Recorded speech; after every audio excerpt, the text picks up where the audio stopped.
Sylvie is giving Derek the final countdown for a high-stakes rescue mission. They've only got a 30-second window before the portal opens and even less time to get the team out. Derek is not even breaking a sweat, finishing his drink like he's just heading out for groceries. The guy has heard the lecture 1,000 times and just wants to get moving. Saving this team is basically a Tuesday for him at this point. Sylvie tells him to be back in time for dinner and he promises a quick turnaround. She's clearly fed up with the arrogance, but there's no time left to argue. The gate reaches full power, signaling the start of the rescue. It is finally go time, so Derek gears up for what should be a routine extraction. Our protagonist steps into the void alone, fully expecting to be back before the food gets cold. But the destination is nothing like the briefing described. Instead of a simple rescue, he walks straight into a total massacre. The confidence vanishes the second he realizes how badly he miscalculated the threat. Monsters are tearing through the squad and there's almost nobody left to save. Fast forward decades and this failure is still playing on a loop in his mind. Derek is now a shell of the man he used to be, stuck in a void of regret. Mastering the system gave him godlike power, but it could not save his friends. He keeps replaying the moment the team begged him to save himself. The portal was failing, but he simply refused to leave his people behind. That choice broke the strongest user on Earth, and now he's finally starting to wake up. Derek is convinced he can save every single person on the team, ignoring the fact that the exit is already collapsing. He carves a path through the monster horde, focusing on getting the survivors back to Sylvia's portal. Grabbing a wounded teammate, the strongest user tells the kid to get up because they're leaving together. They make a break for the light, with safety finally looking like it is within reach. But the version of him watching this from the future knows it's all a lie, and reality hits when a monster guts one of his friends right in front of him. The rest of the squad can only watch in horror as the rescue mission falls apart in seconds. There's no time to mourn because the gateway is shrinking into a tiny pinprick of light. Current Derek is losing his mind in the void, screaming about why he even bothered trying to be a hero. His past self is still sprinting, begging the universe for just a few more seconds of luck. He lunges forward with everything he has left, reaching out until his fingertips are practically touching the gateway home. The portal snaps shut right in his face, leaving him stranded in a world that's already dead. He's left staring at the empty air where his only escape used to be. Unable to process how a sure thing turned into a total disaster, the memory breaks and he wakes up gasping back in his dark reality. He collapses to his knees, wondering what he could have possibly done to deserve this eternal playback. He starts questioning if he was just too weak back then or if the people he trusted actually set him up to fail. Picking up his blade, he tries to convince himself his mind is just torturing him, but the doubt is already there. Derek tries to stay positive, telling himself Sylvie and the team are still searching for a way to get him home. He spends his days waiting by the rift, convinced that a portal will open up to pull him out eventually. Time starts to blur until he cannot tell if it's been months or decades, so he turns his focus to mastering his weapon. He spends endless cycles meditating, doing everything he can to keep his mind from snapping in the silence. And this constant training becomes his only routine while waiting for a rescue that never arrives. His body and skills reach a level he never thought possible through sheer, desperate repetition, fueled by the single hope that he will get to see the sun one more time. A sudden notification sound breaks the quiet, but it's definitely not the rescue he was expecting. The system warns him that he is moving out of range, which catches him completely off guard. Red error screens flood his vision, signaling that his last link to his old life is glitching out. He begs the interface to wait, realizing that if this connection drops, he is truly gone. The warnings get worse, telling him he is losing connection to the system-controlled area entirely. Derek screams as the link finally dies, leaving him completely untethered in the void. He pleads with the empty air, but the only thing left of his status window is static and silence. A wave of frustration hits him as the reality sets in that there really is no escape from this place. Even his own power is a curse, with his high vitality stitching his body back together every time he tries to break. No matter how strong he becomes, the mental toll of the isolation is finally winning. Everything he built up to survive starts to crumble into the surrounding abyss. He eventually decides he's done fighting and just wants the void to take him. Derek lets go of his weapon and drifts into the darkness, letting the silence swallow him whole. Just as Derek lets go, the void itself starts to fracture right in front of him. A massive tear rips through the darkness, shattering the isolation he's been drowning in. At first, he thinks his mind is finally snapping after years of being alone, but the light reflecting in his eyes is way too real to be another hallucination. Seeing that the crack is not closing, a spark of his old drive finally flickers back to life. He decides right then that he's done waiting for a rescue that's never coming. Our guy doesn't even care where this new path leads as long as it's away from here, and throws himself at the breach with everything he has left. Death on the other side sounds like a vacation compared to another minute of silence, so he shatters the barrier and tumbles into a blinding, chaotic new world. The transition is anything but smooth, hitting him with a physical force that actually hurts. A sudden impact sends him reeling, but the pain is actually a welcome change of pace. Derek realizes this is the exit he's been hunting for his entire subjective life. Standing in his way is a massive beast that looks like it crawled out of a nightmare, but instead of running, he actually starts a conversation with the damn thing. The creature clearly is not interested in a civil chat and goes straight for his throat. That's fine with Derek, who's more than ready to show off how much he's leveled up, especially since he does not have a system window nagging him about every little move. He dives headfirst into the fight, relishing the chance to finally hit something that bleeds, and lands a heavy blow right as the monster prepares its next move. Derek tries to weave through a massive energy beam that lights up the void, but the attack is moving too fast for him to completely clear the blast zone. The impact is absolute chaos, tearing through the ground and sending him flying. He hits the dirt hard, tumbling through the debris as the monster closes in.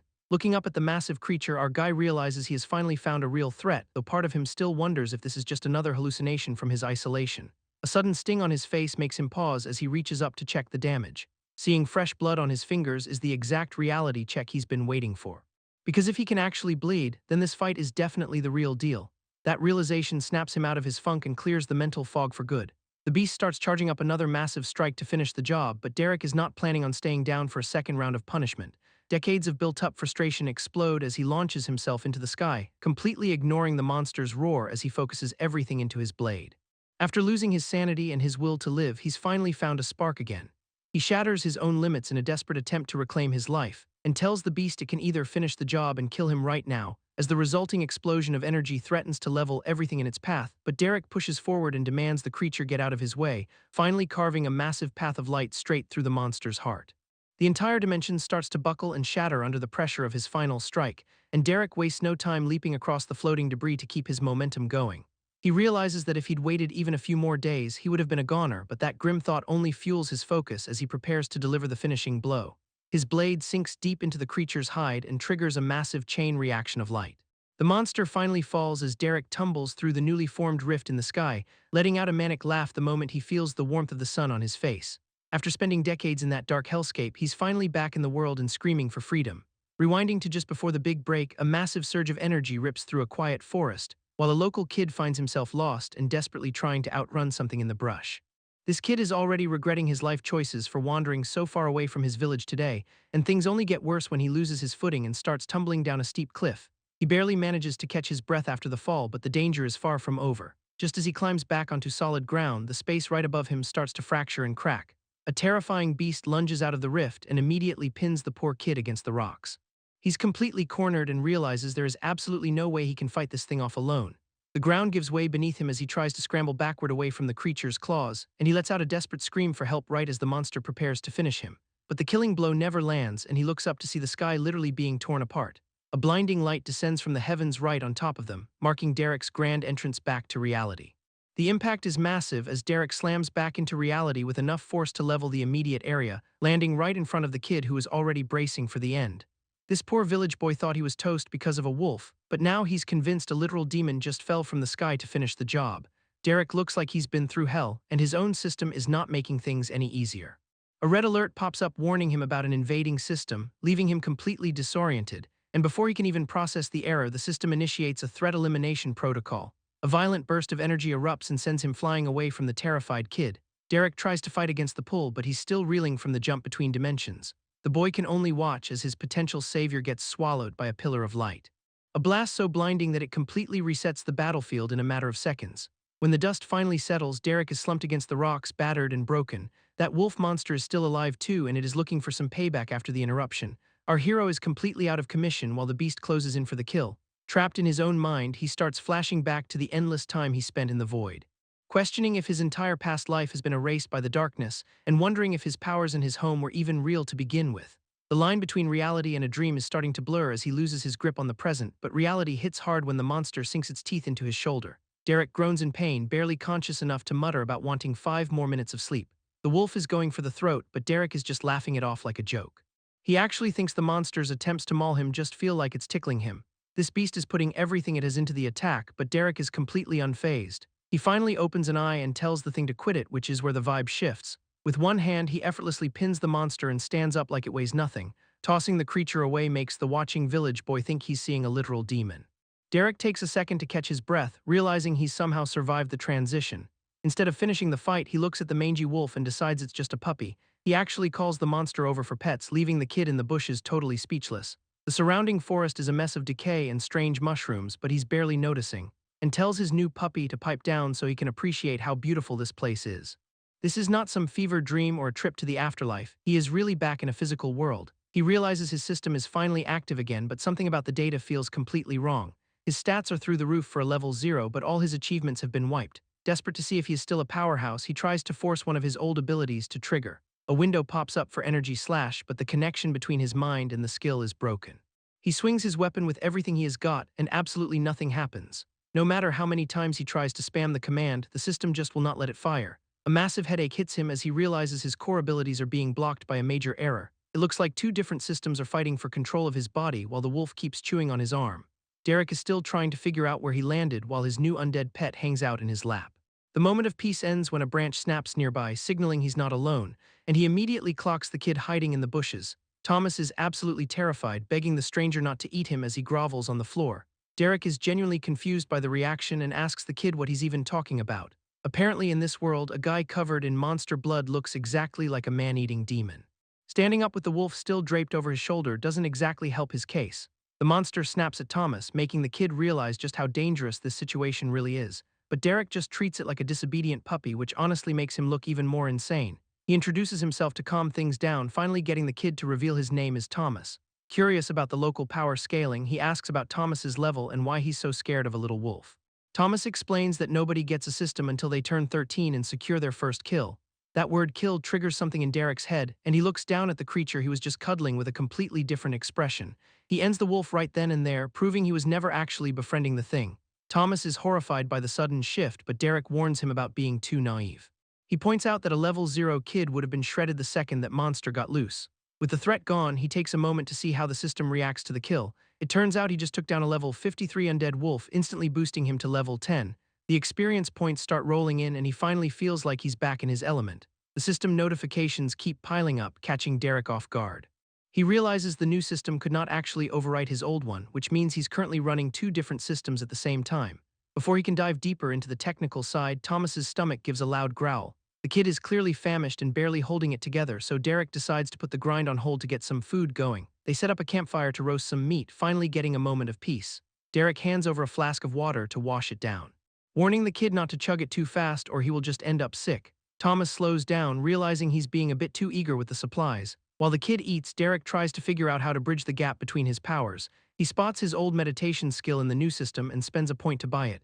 As soon as he clicks yes, the system detects his old dormant version and starts a merge. The process is absolute agony, making him convulse while a confused Thomas thinks he just drank too fast. His veins feel like they're literally on fire as the two versions of the skill fuse together. It pays off instantly, jumping the skill to level 20 and evolving it into greater meditation. This confirms his theory that his old peak level skills are just waiting to be reactivated. The new system still views his old stats as a threat it needs to suppress. But Derek realizes he can bypass that by relearning his old kit to trigger massive upgrades. He's so ready for a fresh start that he has Thomas shave his head while they are on the move. While he hitches a ride and finishes the haircut, Derek pushes him to keep spilling what he knows. The deal was a safe trip home in exchange for info on how this world actually works. Thomas starts explaining the great system that governs every aspect of their lives. Most people, like his grandfather, believe it's a fair system that gives everyone equal skills. But this kid sees it for what it really is, a tool for the nobility to hoard power. They've basically rigged the game to keep the commoners in chains while they stay at the top, even going as far as letting their kids level up on caged monsters just to widen the gap. Thinking about how the nobles have ruined everything gets him pretty worked up. Especially when the conversation turns toward what happened to his parents. Thomas gets so distracted that he accidentally nicks Derek's head and starts begging for mercy. Derek just tells him to chill out because he's not about to kill his only guide. And since the new look actually turned out decent, the kid earns a pass for now. They keep moving through the night and finally hit a crossroads by sunrise, waking up from a nap just as they reach the outskirts of civilization. There's a mess of signposts ahead, so it is time to figure out which path leads home. The path home leads toward Reina's village, but the mood shifts instantly. As the kid realizes they are almost there and starts shaking off the sleep, Derek's instincts flare up as he senses something is definitely wrong here. And before he can be warned, Thomas recognizes a neighbor and sprints ahead, running right past a trail of fresh blood and body parts scattered on the road. Thomas bursts through a door calling for a neighbor named Mr. Jones, only to find him slumped over in a massive pool of blood. The man is clearly dead, and the sight brings the homecoming to a screeching halt. The reality of the massacre finally sinks in as the kid stands there frozen, and when Derek catches up, he asks if this was the grandpa Thomas was so worried about. Thomas explains it was just a neighbor, but he cannot understand how a level 30 fighter could be taken down like this. Hearing that level 30 is considered strong here makes Derek realize how low the local power scale is, because to Thomas, reaching that level should make a person untouchable in these woods. Derek has to break the news that the bar for danger is way higher than the kid thinks, revealing that the wolf he casually one-shotted earlier was actually a level 53 boss. The kid refuses to believe it, claiming that kind of power should not even exist in this area. But if Derek is telling the truth, then Thomas needs to reach Chief Reyna before the whole village is wiped out. Derek follows along, though he's already wondering if there's actually a home left to return to. Meanwhile, deep in the forest, the real source of the massacre is starting to stir. A strange green orb pulses with energy in a dark clearing, drawing in a scavenger wolf that thinks it just found an easy meal. The wolf gets close enough to catch a scent of what is coming. And for a split second, it realizes it's definitely not the apex predator here. A massive shadow looms over the clearing as a literal nightmare appears out of thin air, slamming the wolf into the dirt and showing exactly what kind of threat is heading toward the village. That nightmare from the woods is officially on the move, and it is looking like a total raid boss that the village is not remotely ready for. Back home, things still look peaceful, but the clock is definitely ticking for everyone inside the walls. Young Brandy is trying to carry her weight literally, but her mom, Mallory, is worried the load might be a bit much for a kid her age. Brandy's riding high after unlocking the system and snagging a Slayer achievement, though the physical reality of being a giant Slayer is making her legs shake. They head through the village streets, planning out how she can start contributing to the community. The plan is for her to use some fresh leather from the hunt to finally grind her crafting skills, and Mallory even suggests she should help with the skinning process to really learn the trade. That one word triggers a total system crash in the girl's head because she knows exactly what skinning actually looks like. 2 weeks ago, her father Travis decided to give her a special head start on her 13th birthday. He tracked down a special treat to help her unlock the great system, which turned out to be a level 10 fluffy fox that was way too cute to be a monster. Brandy got the kill in the achievement, but she immediately regretted the way she spent that skill point, and she realized that helping the village felt a lot different when it involved ending a life. Mom tries to tell her she will get used to it, mentioning that Travis found another cute beast today, but the conversation gets cut short when the vibe in the village shifts instantly. Travis stumbles back covered in blood and screaming for them to get to the gate because the hunt went horribly wrong. Travis does not have time for a debrief, only enough breath to warn them about beasts stronger than anything they have ever seen. He cuts Mallory off before she can even process the blood on his chest, and gives Brandy one final instruction to listen to her mother no matter what. Travis makes the call to stay behind and buy them time, forcing his family to move. His goodbye is short and heavy as they disappear into the smoke, leaving their entire home to burn in the distance. Mallory tries to keep it together for the kid, promising that the chief and Travis are too strong to lose, but that reassurance does not change the fact that they are fleeing for their lives. They link up with other survivors who are trying to make a break for the neighboring village, and the guy leading the group tries to sell them on a plan that keeps everyone calm. He's right in the middle of promising that everything is going to be fine, when the ground literally gives way under the weight of something massive. Any hope of an easy escape dies the second he hears the growl behind him. One of those high-level beasts lunges out of the shadows before anyone can react. And his final command is a desperate scream for everyone to start running. The formation falls apart instantly as the creature tears through the front line, leaving the survivors with absolutely nowhere left to hide. This is not just a stray predator, it is the high-level nightmare Travis warned them about. To make matters worse, it did not come alone and the pack starts closing in for the kill. Mallory knows they cannot win this fight, so she prepares to hold the line while her daughter tries to escape. Mallory makes her stand, screaming at the group to keep moving while she takes the first hit. Brandy can only watch as her mother throws herself into a suicide mission. The struggle is immediate, with Mallory barely keeping the beast's jaws from snapping shut on her. She gets pinned to the dirt, realizing she's completely outmatched by the rest of the pack. Even as the pressure mounts, her only thought is buying enough seconds for her daughter to disappear. She's fully prepared to trade her life for that head start, but a hand suddenly stops the momentum of the fight. A familiar voice cuts through the chaos, asking if the group actually wants a hand. It's the guy from earlier, acting like he's asking for directions instead of standing in a death trap. Exhausted and desperate, Mallory drops the pride and begs him to do something. Brandy rushes back into the fray, terrified that she's about to lose the only family she has left. She pleads with the newcomer to save her mom, who is still inches away from being torn apart. With a casual nod, the guy steps up and prepares to end the threat. He does not even need a weapon, firing off a single concentrated shot that crosses the distance instantly. The skeletal beast's head is gone before it can even register the attack. Mallory is left standing in the aftermath, covered in gore and trying to process that kind of power. The rest of the pack starts circling while the hero casually worries about stealing their potential experience points. Mallory has no time for game mechanics and screams for him to just finish the job. Seeing that the survivors are done with the tutorial phase, he finally decides to stop holding back. The monsters lunge in all at once, but they have no idea they just picked a fight with the wrong player. Travis locks in, ready to turn the rest of this pack into scrap. A wolf lunges, but it's basically moving in slow motion for him. Tearing through the group with a series of high-speed impacts, he does not even break a sweat while charging his next strike. The monster is vaporized instantly, leaving nothing but a mess behind. Spinning through the air, the hero turns the battlefield into a blender. Energy spikes finish off the stragglers before they can even rethink their life choices. It's over in seconds, leaving the area silent and littered with remains. Looking around at the carnage, Travis realizes this was not even a challenge. These wolves were a joke compared to what he was actually expecting. Brandy finally reunites with her mom, clinging to her after the near-death experience. Mallory tries to comfort her daughter, but her mind is still reeling from the display. She knows her husband is strong, but he would not stand a chance against this man. This stranger is on a completely different level than anyone she's ever met in the villages. Travis plays it cool, claiming he's just escorting Tommy back to his home. Derek and the others are invited to tag along since the path is finally clear. The hero agrees to lead them home, but warns he is not a charity service for everyone. And then he casually mentions that their village is likely already destroyed because of the forest. This leaves the survivors terrified, wondering if an elite group sent him to investigate. But Travis just gives a simple no, refusing to offer any more explanations. Tommy tries to drag him back to save the rest of the villagers, but the guy is not budging. The kid is confused by the cold reaction, not realizing he's talking to the wrong man for a rescue mission. Travis makes it clear that he is not part of a team and has no intention of playing the sidekick. And since the original deal was only for safe escort, he's not doing any pro bono work for strangers. A simple question follows about how the kid thinks survival actually works, pointing out that the secret is never putting your faith in anyone but yourself. Being a hero is not a priority for him anymore, and he's got the mental scars to prove why. Every past attempt at sticking his nose into other people's business only brought him pain and betrayal. Tommy cannot stomach the cold truth of the world Travis lives in, insisting that having this kind of power comes with a moral responsibility to protect the weak. Travis just scoffs at the naive, shonen protagonist energy coming off the kid.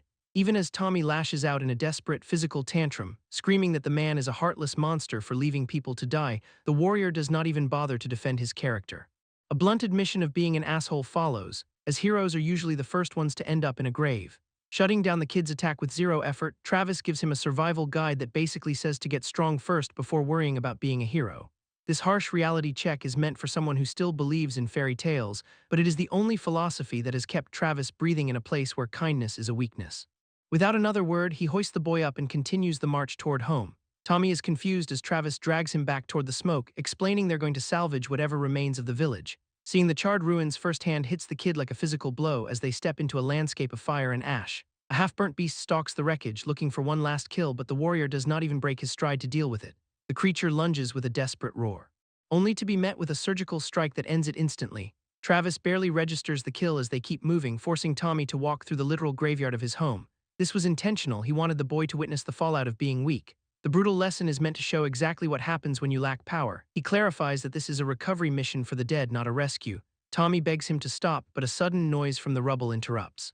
A faint groan echoes from beneath a collapsed building, and the warrior stays alert for another potential threat. Chief Leon miraculously crawls out from the debris, battered and bloody. Ignoring the warnings, the kid sprints toward the injured leader, desperate to help the man who somehow survived the slaughter. But the relief is cut short by the discovery of Brandy's remains nearby. Travis confirms the man fought well, but he's definitely not going to survive. Tommy watches as his father coughs up blood, completely helpless in the ruins. The boy begs for a healer, but Travis shuts that hope down immediately. This village is too remote for any high-level mage to ever bother visiting, and even though Travis has a resurrection potion tucked away in his storage bracelet, he refuses to waste it on a stranger when he might need it later. He tells the kid to finish his goodbyes because they need to move fast. The kid can only sob as the reality of losing his family finally sinks in. Through the tears, he remembers the final moments of the attack, watching as his father reached out one last time while the world burned and left him with the impossible task of looking after his mother alone, the kind of burden that would break most adults in his position. Tommy screams for him to stay, but the life is already long gone. It's a brutal end to the life he knew, leaving him alone in the wreckage. Back in the present, Travis stays focused on leaving before more monsters arrive. Looking at the shell-shocked boy, the warrior decides it's time for a reality check. He tells the kid he'll just have to get used to seeing people die, but a bloody hand suddenly grabs his arm and shuts him up. Chief Leon is still clinging to life, and he's done with the cold logic. He demands to know who Travis is and why he is taking the boy. Travis stays silent while the tension between him and Leon lingers. But Tommy cuts through the hostility to side with the stranger, admitting that he has known loss since his parents first disappeared. Looking out at the ruins, he is just grateful he actually got a chance to say goodbye. While the group starts moving through the wreckage of the village, the warrior finally takes a second to check his system notifications. He's been busy grinding through high-level wolves and bears, hitting level 10. Which triggers a class selection screen that catches him completely off guard. The first option is the Shadow Brawler, a rare class that weaponizes the dark, followed by the Chaos Glaive, an epic tier path built for pure destruction. There's even the Eternal Guardian, another epic choice centered on immortality, making it nearly impossible for him to choose between such powerful roles. Then his eyes land on a final notification that stops him in his tracks.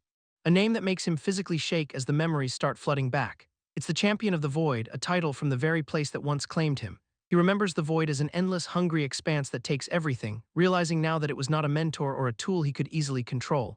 It was a brutal master that spent years breaking his spirit and his body, eventually consuming him until there was nothing left of who he used to be. But that suffering came with one perk: he can never be trapped by the Void again. Derek decides to reclaim the power that once broke him, clicking yes on the system prompt and triggering a massive evolution. This sudden surge of energy catches Thomas and Leon completely off guard, and the older warrior forces the kid back to keep him safe. System alerts pop up confirming he has learned Channel Void and Void Call, letting him manifest a condensed core of darkness right in his chest. The initial blast settles, but the sheer pressure has the others questioning his humanity. Without missing a beat, he activates his second new skill, sending a pillar of pure void energy screaming into the heavens. Thomas can only pray for salvation as the sky literally splits open, while Derek feels more alive than he has in 2 separate lifetimes. This level of power is way beyond what he expected from a starting class. The beam cracks the atmosphere, drawing the eyes of everyone for miles around, leaving his allies wondering if the man they knew is even still there. Even the villagers further out realize something world-changing is happening nearby, as the ground beneath the impact site starts to crumble and warp.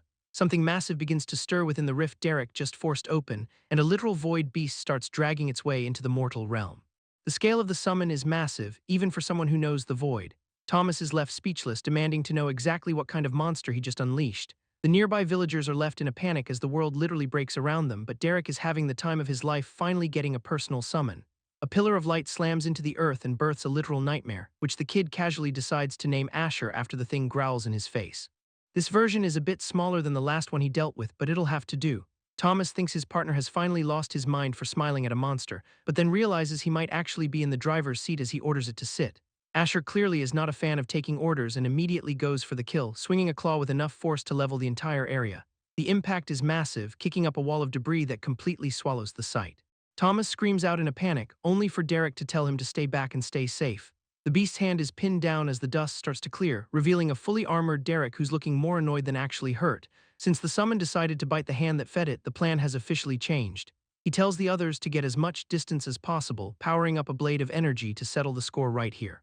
There is zero room for bystanders when a fight is about to get this messy. A quick attempt to identify the beast fails because the system does not even recognize void creatures. That just makes things harder, especially since he barely scratched the last one's relative. Knowing the stakes, Derek prepares to see if his new class is actually up to the task. Derek drops in for a heavy strike, but there is absolutely no room for error here.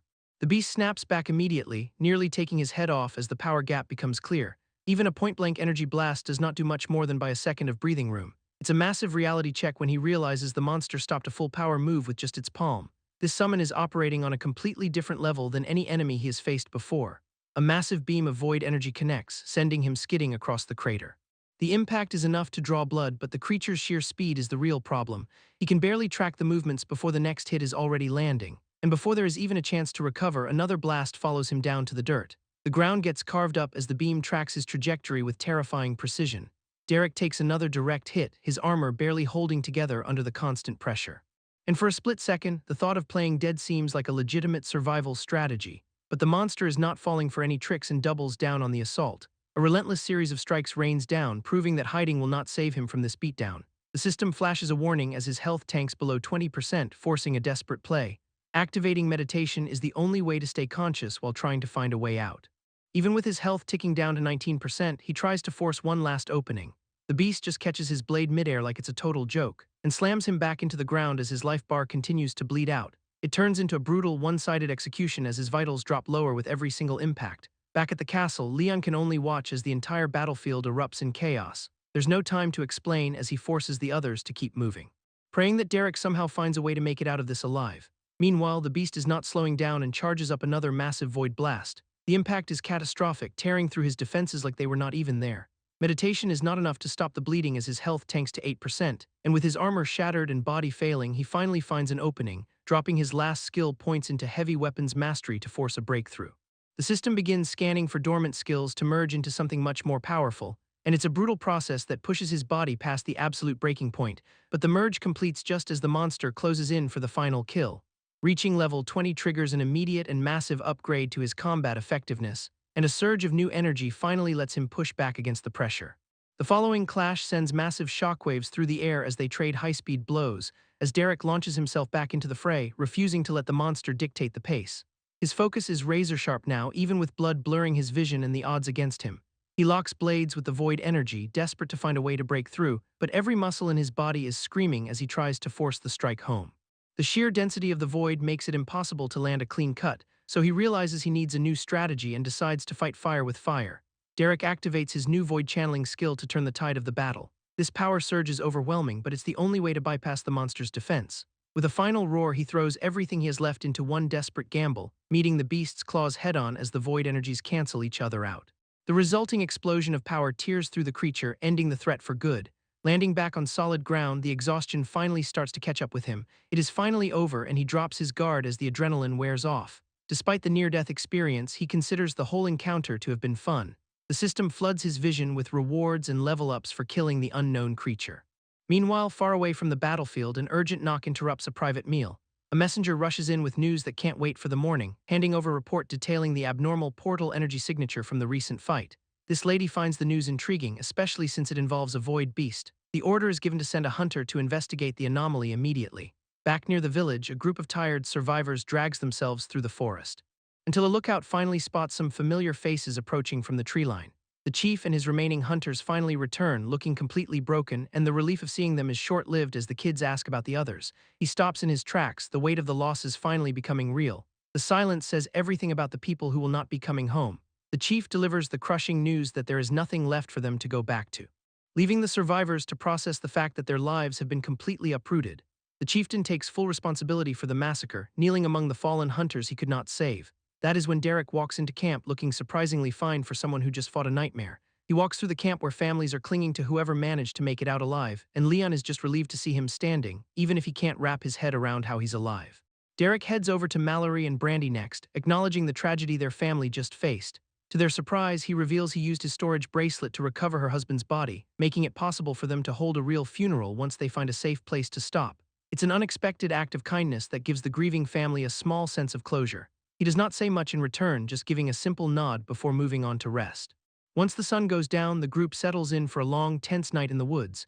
Everyone is ordered to stay near the fires because the forest is not safe for anyone right now. The chief sits in silence, still struggling to reconcile his failure with the reality of their survival. The leader stays lost in his own head while the rest of the camp tries to find some peace. Eventually, curiosity gets the better of the group, and they ask Derek how the fight actually ended. Derek downplays the whole thing, claiming the beast just got bored and jumped back into the sky. Thomas calls him out on it immediately, since legends say those creatures never just walk away. It's unheard of for a void beast to abandon a kill once it's locked onto a target, and Mallory agrees, knowing just how rare it is to even survive a sighting of one. Derek doubles down on the lie, claiming he just got lucky with a weak summon. Thomas is still skeptical, but the conversation ends when Derek dismisses the old legends as overrated. Morning hits and the camp starts packing up to reach Raina's village before sundown. The group hits the road, hoping the next destination offers more safety than the woods. As they walk, Raina pulls Derek aside to ask him for a massive favor. She wants the animal carcasses he's been keeping inside his storage bracelet. It turns out she was eavesdropping on his conversation with the others the night before. Derek does not see the harm in it and opens a portal to his inventory, handing over a rabbit while warning her that the other monsters are much bigger. He's confused why she's so eager to carry around a bunch of dead weight, but Raina's mind is still back at the village, flashing through the faces of those they lost. She explains that she used her rare skill point to specialize in leatherworking, and she plans to use the materials to craft armor for every survivor. This way she can ensure no one else gets hurt the next time a monster attacks. Derek is struck by her resolve and decides to give her every single beast in his inventory. The scene shifts to a gatehouse where the guard on duty is having a miserable time. This guy is too busy complaining about the lack of scented baths to be helpful to anyone. He refuses to let the survivors pass because they do not have any official identification. Raina tries to get him to go find her family, but the man will not leave his post. He's more concerned with his own comfort than helping the refugees find safety. Raina urges Derek to act like the leader he is and handle the gatekeeper, but he's still wallowing in the guilt of failing to protect his people. She tries pleading one last time, explaining they have lost everything to the monsters, only for the arrogant guard to hide behind a legal decree to keep the refugees out. Derek finally snaps and steps forward, asking who exactly is going to enforce that rule. He's ready to force his way in and let the consequences fall where they may, leaving Raina terrified that he's seconds away from murdering a noble official. The man just laughs it off, daring the peasants to give him a reason to draw blood. Raina manages to hold Derek back just in time, knowing a fight here would only ruin them, while the noble scoffs, disappointed he did not get a chance to teach them a lesson. The standoff is cut short when the main gates finally start to creak open, and a group of high-ranking knights arrives to see what the noise is about. We're introduced to Wallace Gracefall and a commander named Mallory who recognizes Reyna. Reyna is relieved to see a familiar face while Mallory wonders why they are all here. Upon hearing the village was destroyed, she drops the formalities and offers them shelter. She tells Wallace to keep his dogs on a leash, claiming the survivors are now under her protection. Reyna is grateful for the help, though Mallory wants to hear the full story in private. Wallace is not finished and drops a chilling warning about the beasts inside the city walls. Derek follows the group inside, but his eyes are fixed on the nobles he clearly does not trust. Wallace tries to pull rank, but Mallory reminds him that her official business trumps his ego. Mallory shuts down Wallace's posturing, telling him to finish his business and stay out of her lane. Wallace threatens to squash them all like bugs, but she ends the argument by bringing up his father's reputation. The mention of his family name is enough to make the noble back off and keep his mouth shut. Derek realizes his contract with Thomas is officially over now that they have finally reached the city. But Mallory invites him inside anyway, assuming he is part of Reyna's inner circle. He decides to take the offer, figuring he will learn more about this world inside than by wandering the woods. As he walks past her, Mallory catches a vibe that something about this guy is not quite normal. She senses a strange aura coming off him, though she decides to let it slide for the moment.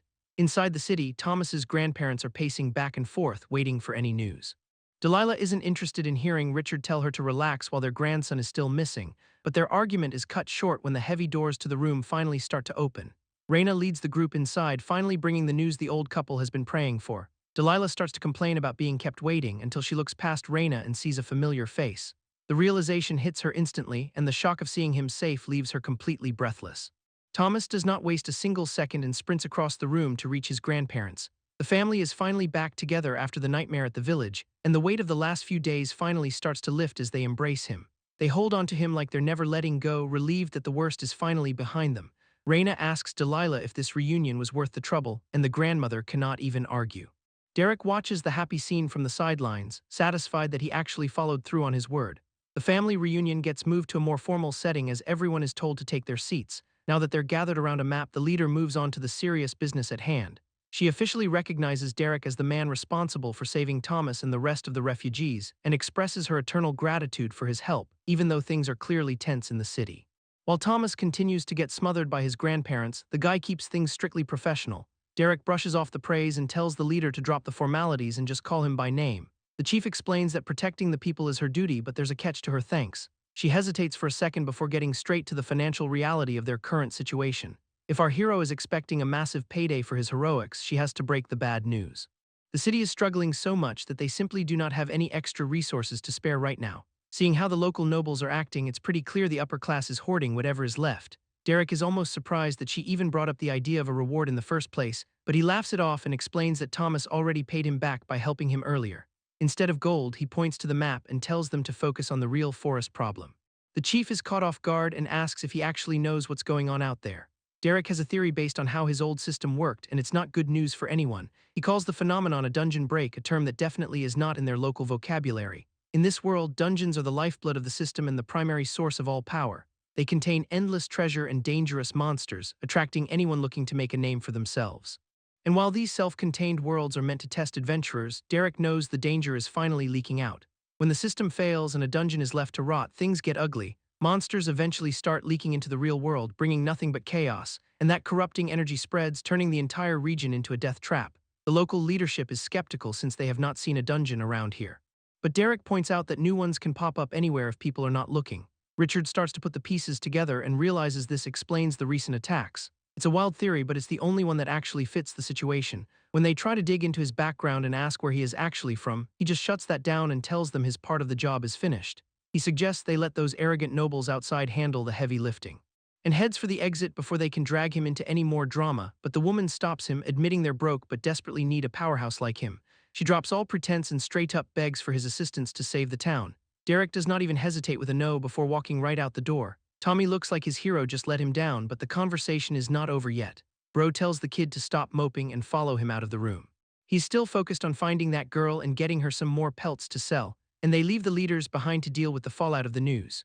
Richard has to respect the honesty, knowing the Wanderer does not owe them a single thing. Now the town council is left with a massive problem and absolutely no one to solve it. Leon gets grilled about the time he spent with the mysterious Wanderer. The councilwoman wants a full report now that Derek has left the building. And Leon takes a second to really think about who he was dealing with. He describes the guy as a sarcastic, moody headache who asks way too many questions, and when she asks for more, Leon drops the real bombshell. Leon warns her that this man has the power to summon the literal void. Meanwhile, Derek and Tommy are scouting the village streets to find that girl, but she's gone missing from the spot where they originally left her. They follow the sound of a struggle and find some entitled noble causing a scene. This jerk is busy robbing the girl of the high-level pelt Derek gave her earlier, and he doesn't have any problem using force to take what he wants from a peasant.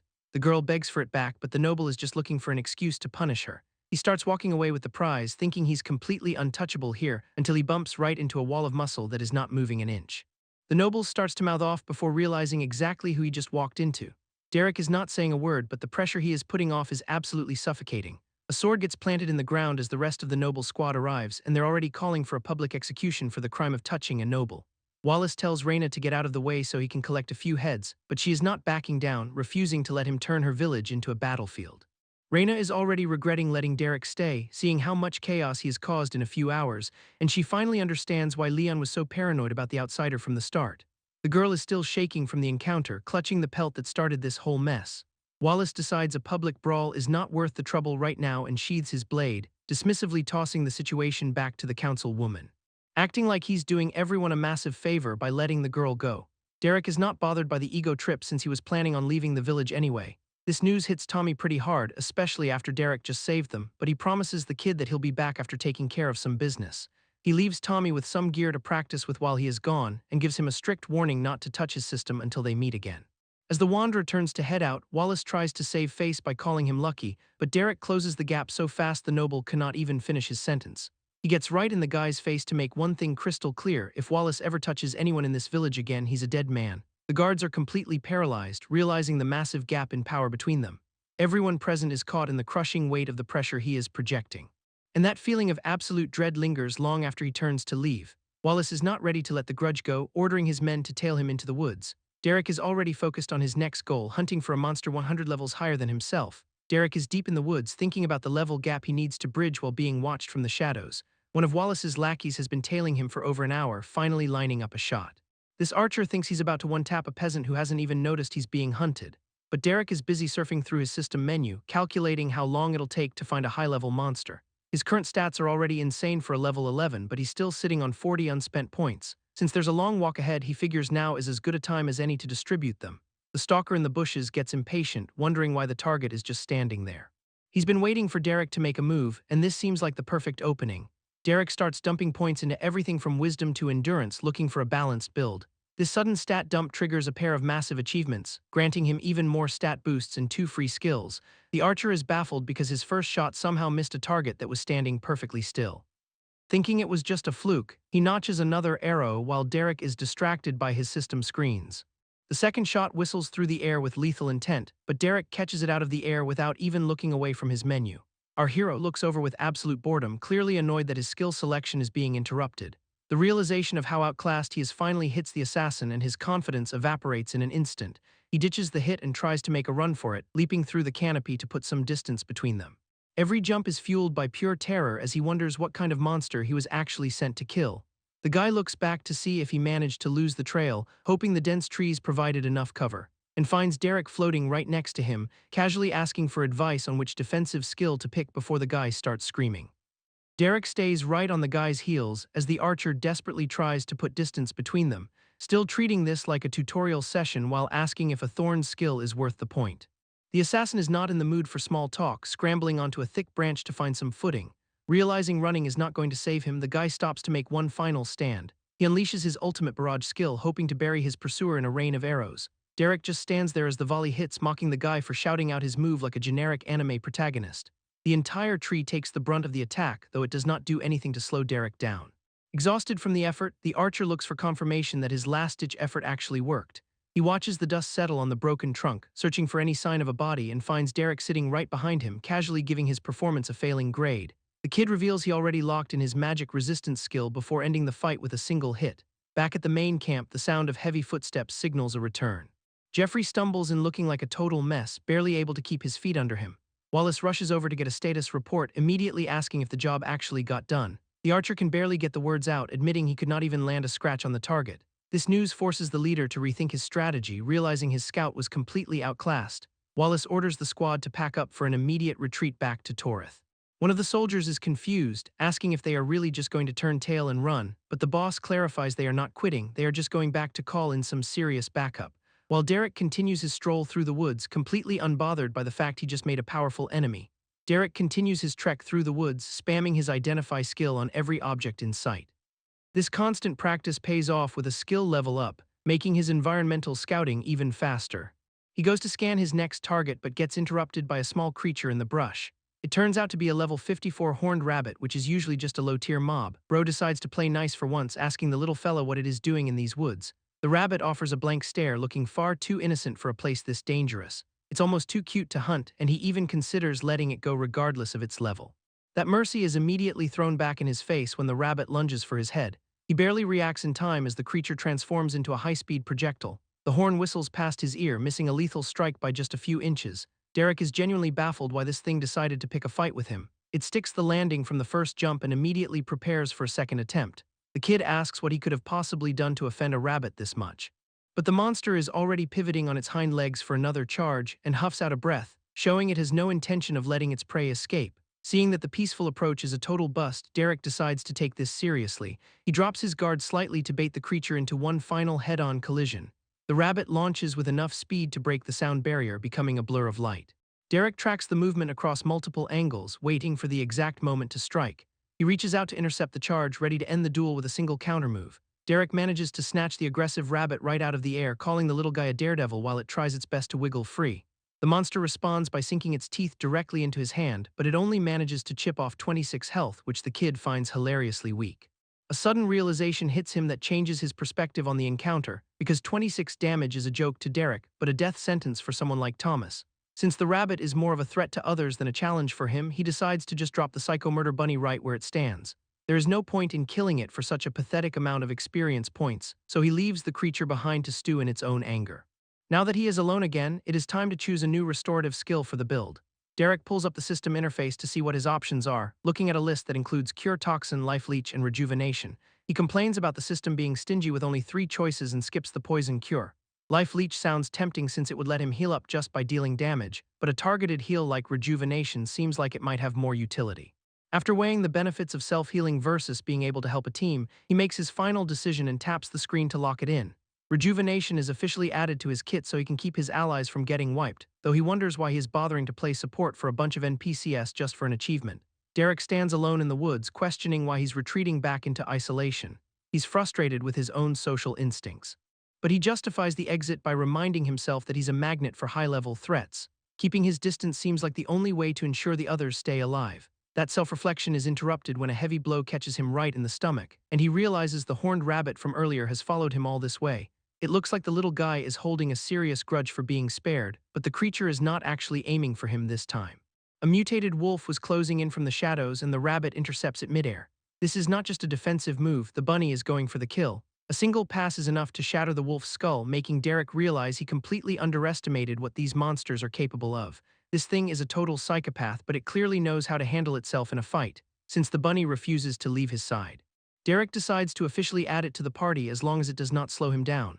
The two of them continue their journey through the dense forest together, eventually stopping to build a fire and rest for the evening. The rabbit keeps up the pace by one-shotting a giant boar that wanders too close to camp, and Derek cannot help but acknowledge that having a hyper-aggressive pet has its perks. They eventually settle in by the embers, finally getting some rest before the next leg of the trip. Morning finally hits the campsite, and Derek wakes up ready to get back on the trail. He calls out to his new murder bunny to keep up, but the little guy is not budging from its spot. Derek pauses when he realizes the rabbit is not following him anymore, standing perfectly still at the edge of the clearing. It looks like they've finally hit the boundary of its territory, meaning the bunny's escort mission is officially over. Derek offers a casual goodbye since nothing in this forest can actually hurt the thing, and sets off on his own once again. Being alone starts to get in his head, bringing back memories of when he was trapped and isolated. He tries to shake off the anxiety of being the only one left until a strange green glow catches his attention in the brush. He approaches the floating orb and uses his Identify skill, revealing it to be a level 100 Undying dungeon with extreme overflow. It's exactly the kind of high-level challenge he needs for a major achievement, but the fear of getting stuck inside a world he does not understand yet is too high. Deciding that the reward is not worth the risk of another trap, he turns his back on the portal and heads home. Just as Derek tries to leave, a massive roar echoes through the forest behind him, but instead of running, he just gives the beast a casual greeting like an old friend. The system identifies it as a level 115 acidic ghoul, a high-tier threat that's wandered out, and it's actually the perfect answer to Derek's boredom and lack of a challenge. He's been looking for a way to blow off some steam after all that time trapped alone, and this monster just volunteered to be the punching bag he's been waiting for. Wasting no time, he starts to power up so he can finally release some of that pent-up frustration. The kid lunges into the fray with zero hesitation to test out his current strength, landing a devastating first strike that cuts right through the ghoul's side with ease. He follows through with a clean slice, expecting the fight to be over in just a few seconds. Derek even starts mocking the beast's lack of power for being a triple-digit level, but the undead creature is not finished yet and starts gurgling for a massive counterattack. A sudden surge of force slams into him before he can even finish his sentence, and the ghoul follows up with a heavy downward strike that sends him reeling backward.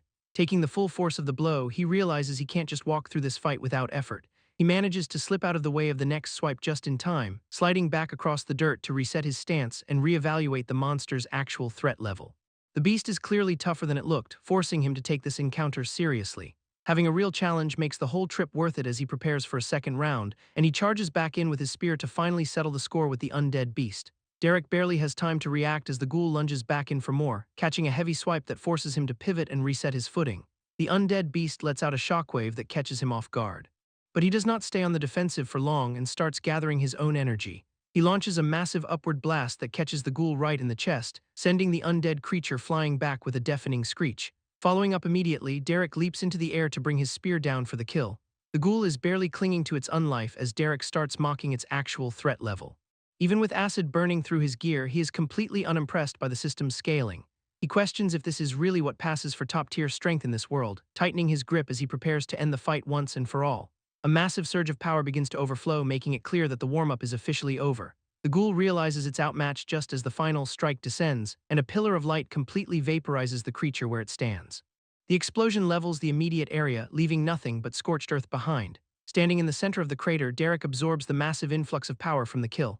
The system confirms the level 115 ghoul is dead, granting him 5 levels and a rare achievement. Slaying something 100 levels higher also nets him some bonus skill points, but the victory is bittersweet as he looks down at the state of his equipment. The acid did a real number on his armor, so he'll have to haul it back for repairs before the next hunt. Derek realizes his current gear will not survive another fight without a serious overhaul. He peels off his blood-soaked shirt, which is officially ready for the trash. Regretting his lack of prep back on Earth, he starts digging through his spare inventory. The thought of wearing a basic villager tunic is almost as painful as the acid burns. Meanwhile, 2 weeks have passed since he left Raina's village to continue his hunt. Young Thomas has been keeping himself busy by picking up a surprising new trade. With a final flourish, he finishes up his latest project for a local client. He's basically become the village's go-to barber while the hero is away. The customer is actually impressed with the results and checks himself out in the mirror. Word is spreading fast, and the man promises to send even more business his way. Brandy is watching from the sidelines, not quite sharing the same enthusiasm for the new look. Thomas tries to offer her a trim, but she shuts that down with a single death glare. He quickly learns when to back off and refocuses on his own station. Seeing her looking so stressed, the kid asks if something is actually bothering her. Brandy admits she's finally hit a wall with the crafting supplies Derek left behind. She's reused every scrap of leather and thread until there is literally nothing left to work with. The supplies are not the only issue, as Thomas is also waiting on Derek for a huge milestone. Brandy brings up the level 7 frog his grandpa caught for his birthday ritual. Thomas turned it down because Derek promised to help him find a much better target. They both look out toward the horizon, hoping their powerhouse friend returns with everything they need. Back at Leon's village, things are looking pretty grim after the recent attack. A mysterious hunter arrives to find nothing but ruins and silence, but touching the ground reveals there's still a trace of power left behind. This guy realizes a void beast was definitely here, and while someone managed to kill it, he's picking up a second energy signature. This new trail is fresh and leads straight out of the wreckage, pointing directly toward the neighboring village. Meanwhile, Derek is hiking back through the woods, annoyed that a ghoul's acid completely ate through his gear. That dungeon was a total mess to clear, but his journey gets interrupted as he notices something waiting for him further down the path. It's that same horned rabbit from before, just sitting there like they had an appointment. The little guy does not seem shy at all, leaving Derek wondering if the creature is actually friendly or just looking for a rematch. He does not have to wait long for an answer when the bunny launches itself like a furry missile, but our guy catches it midair and tells the little guy to pipe down. If it does not start behaving, he's just going to hand it over to Thomas as a sacrifice for his system upgrade. That threat seems to get the message across pretty quickly, so the deal is that it can stay as long as it does not follow him past the village gate. Derek does not trust the monster not to cause a scene the second it sees another human, and even with the agreement, having a pet monster is already starting to feel like a headache. Since the little guy is sticking around, he finally sets it down to walk on its own and tells the bunny to keep up while calling it an idiot. That nickname is getting old though, so he decides it is time for a proper name. The creature seems pretty hyped for the upgrade. Though his first few ideas like Snowball or Bella are way too soft, it just does not sit right given what this thing is actually capable of, especially since it just finished snacking on a level 59 undead forest bear. After shooting down Beelzebunny for being a bit too much, he finally lands on the winner. From here on out, the bunny previously known as Idiot will be referred to as the one and only Sylvie, and they are off to find more things that need a good head-butting. A week passes with the duo grinding through the woods together, but they eventually hit the edge of the forest near the village. Derek has to draw the line here because bringing a monster home is a recipe for a massacre, so he tells Sylvie to stay put and wait a few days for his return. There is even a promise to travel together again if the rabbit is still there later, and he almost gets choked up saying goodbye to his new partner. The sentiment is instantly killed when Sylvie launches a devastating lunge into a nearby tree, leaving Derek to call it a psychopath as he books it for the safety of the village. Derek leaves Sylvie behind while carrying a level 50 woodland chipmunk for the kids, and approaching the village walls, he gives the lookout a loud shout to announce his arrival. The guard does not recognize him immediately, but the traveler plays it cool while introducing himself. He tells the guy not to bother with the gate and prepares to take a shortcut, clearing the entire wall with one massive leap that catches the guard completely off guard. The landing is a little shaky, nearly causing a collision at the top of the rampart, so Derek has to steady the soldier to keep them both from tumbling over the edge. After a quick compliment on the man's haircut, he is already moving again, leaving the confused guard behind as he hops down into the village streets. He immediately calls out for Thomas, ready to show off what he's brought back. Thomas and Brandy come charging through the crowd at full speed to greet him, and the kids are so excited they almost run over half the town just to reach him. Thomas starts bragging about hitting level 5 in leatherworking while practicing with mana clippers, and they both immediately start begging for new gear and some high-level loot. Derek just gives them a nod, trying to process their non-stop energy and constant questions. They are already talking about growing strong enough to fight by his side one day, which earns them both a quick pinch on the nose to shut them up for a second. The guy realizes he cannot even get a word in with these two vibrating with excitement. Derek hands over some knives and hides, promising to help them unlock a class at level 10. And Brandy agrees to the deal, eager to start working on the special project he mentioned. Derek pulls Thomas aside to see if he has considered their previous deal, and since the answer is a solid yes, he reaches into his bag for a reward. The plan is to meet at the gate tomorrow morning to finally unlock the kids' system. Both kids are fully on board, but Derek has one condition before handing over the loot. He needs to know exactly where to find the nearest tavern in this village. Once he gets directions, he heads over and pushes his way inside, taking a second to appreciate that classic grimy pub atmosphere. Derek makes a beeline for the bar, praying the local brew is actually drinkable. He's just trying to mind his own business and get a drink when he accidentally bumps into a guy draped in a heavy cloak. The stranger plays it cool at first, barely acknowledging the accidental contact. But as Derek walks past, a massive wave of hostile energy flares up. As a mysterious vision lock identifies him as the target, the hooded figure turns around and demands to know what Derek really is. This guy has been tracking him for a while and does not seem interested in small talk. He gets right to the point, asking if Derek is actually a void beast in disguise. Even after a denial, the hunter asks why the void is clinging to his soul. Derek realizes he is in trouble and tries to play dumb to avoid a public scene. He gives vague answers about being a traveler from out of town to keep his cover, but the stranger immediately calls his bluff, knowing he is hiding the truth. Derek stops the stranger in their tracks by grabbing their arm and directly asks what they'd actually do if his soul was stained by the void. The hunter responds by flaring their mana to activate a specialized scan, shouting an identification command that floods the area with data streams. But the system hits a wall, flashing a red error message when the scan fails to penetrate his stats. Derek just shrugs off the failed intrusion and asks if he can finally get a drink, leaving the hunter speechless. The bartender recognizes the name and welcomes the traveler to the counter as a local celebrity. Watching from the shadows, the hunter realizes her skill was blocked by a massive level gap, so she decides to head back and report to Stella while Bart pours a fresh pint. Derek watches the hooded figure walk out the door, relieved that he managed to avoid a fight. Bart sets the glass down and asks for a payment of 2 copper pieces, but since the kid is short on cash, he offers up a high-level badger pelt that is worth way more than the tab. The trade is so good that the bartender offers a room for free before stopping him to mention one more thing. Bart explains that Brandy has a specific request for their new guest. Instead of leaving, she wants Derek to stay at their place as payment for the pelts. Brandy is already busy in the kitchen, inviting him to a homemade stew. Later that evening, the two of them walk through the busy town square together. Brandy brings up the confrontation from earlier, curious about what the hunter actually wanted. Derek plays it off as a whole lot of nothing, but she warns him that the woman is an agent of the crown. This direct connection to the kingdom catches him off guard just as he takes a long sip of his ale. Brandy clarifies that the crown is one of the most powerful organizations in the entire kingdom, but despite the name, it is actually a high-end restaurant that holds incredible political sway. Nobles would give anything for a membership just to dine there with the elite. She leans in to mention their most precious and rare delicacy, which turns out to be meat harvested from a void beast. Derek nearly chokes on his drink, shocked that people actually eat monsters from the void, but apparently consuming the right cuts can grant permanent stat bonuses to anyone lucky enough to try it. He wonders if there are some weak ones out there he could hunt, but Brandy shuts that down fast. Most of these things can wipe out an entire village on their own, making them extremely rare and dangerous. They only appear through portals, which is why even mentioning them makes most people uneasy. Brandy gives him a look that suggests he's already familiar with these monsters. The kid breaks a sweat realizing just how high the stakes are in this world. They finish their walk through the city as the sun begins to set. Eventually, they make it back to the house to join the rest of the family for dinner. The home is filled with laughter and the smell of a fresh home-cooked meal. Derek wastes no time digging in, clearly impressed by the quality of the food. He calls it the best thing he's eaten in years, much to the cook's surprise. Mallory tries to play it off, claiming her cooking skill is only at level 8. Her father agrees it is better than anything his wife makes, nearly starting a domestic dispute at the table. With dinner winding down, the son is buzzing about finally unlocking his system tomorrow morning. Derek gives the green light as long as the grandparents are on board with the plan. Tommy does not even finish asking before they tell him they'd never hold him back. The kid is basically vibrating with excitement now that he is officially joining the party, but Derek throws in a condition that immediately kills the mood for the little guy, mentioning it has been way too long since he has had the luxury of a warm bath. Tommy takes the hint and bolts to start prepping the water right away, while the rest of the family gets a good laugh out of his one-track mind. Derek takes a moment to look out at the town while the house finally settles down.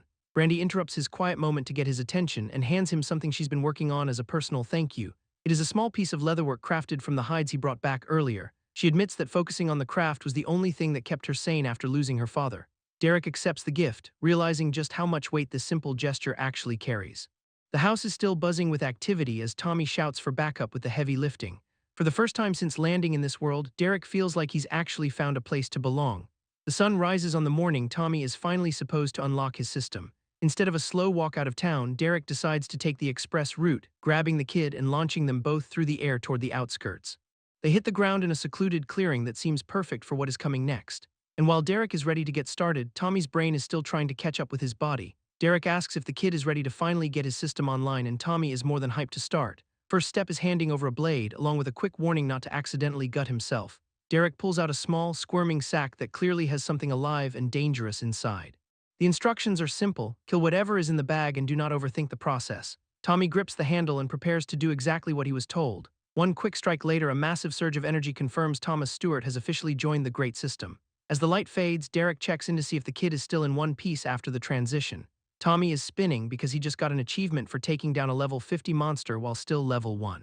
He wonders how that was even possible, but Derek reveals the knife is a high-tier tool from his own blacksmith.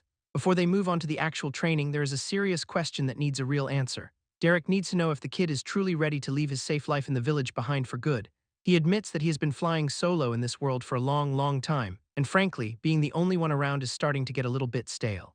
He offers Tommy a spot on his team, which is basically the kid's ultimate dream come true. Tommy tries to act casual about the offer, but he has clearly already packed his bags in his head. But there are conditions, starting with keeping Derek's high-level secrets strictly off the record. The kid promises to take those secrets to the grave, even if Derek thinks that is a bit dramatic. Next up is a brutal training schedule because Derek is not interested in carrying any dead weight.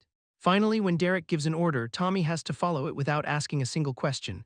Derek waits for a final confirmation, and it looks like the duo is officially open for business. Derek clarifies he is not exactly a saint, but his orders always have a purpose. Tommy officially signs on, making it clear he wants to see the world with Derek. And with a handshake, the kid is officially the newest member of the party.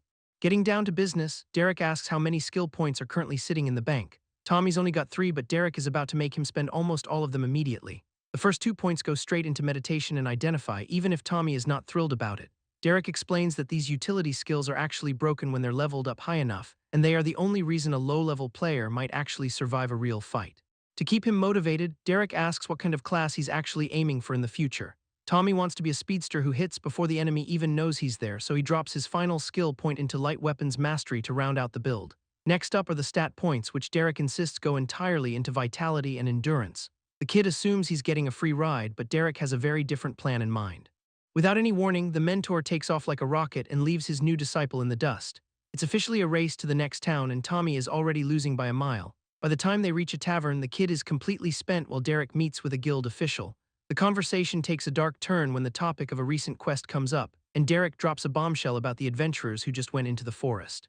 The guild leader is confused since she sent a team of level 50 silvers to handle the threat, but Derek reveals that the dungeon they entered is actually a level 100 death trap. The news about the level 100 dungeon hits the room like a ton of bricks. Derek clarifies that they do not just need help, they need a gold-ranked team. Richard agrees that the situation is critical and prepares to draft a new high-level request, but first, Derek needs to see a map of the surrounding area. Richard has his grandson pull out a detailed chart showing Reyna's village and the known dungeons. The map marks everything from monster types to party limits, pointing out exactly where the level 100 undead threat is lurking. Tommy asks for permission to add his own notes to the guild's records, quickly sketching in the missing details before asking for a copy of his own. Once the business is settled, he hands the map over to Reyna with a lingering question.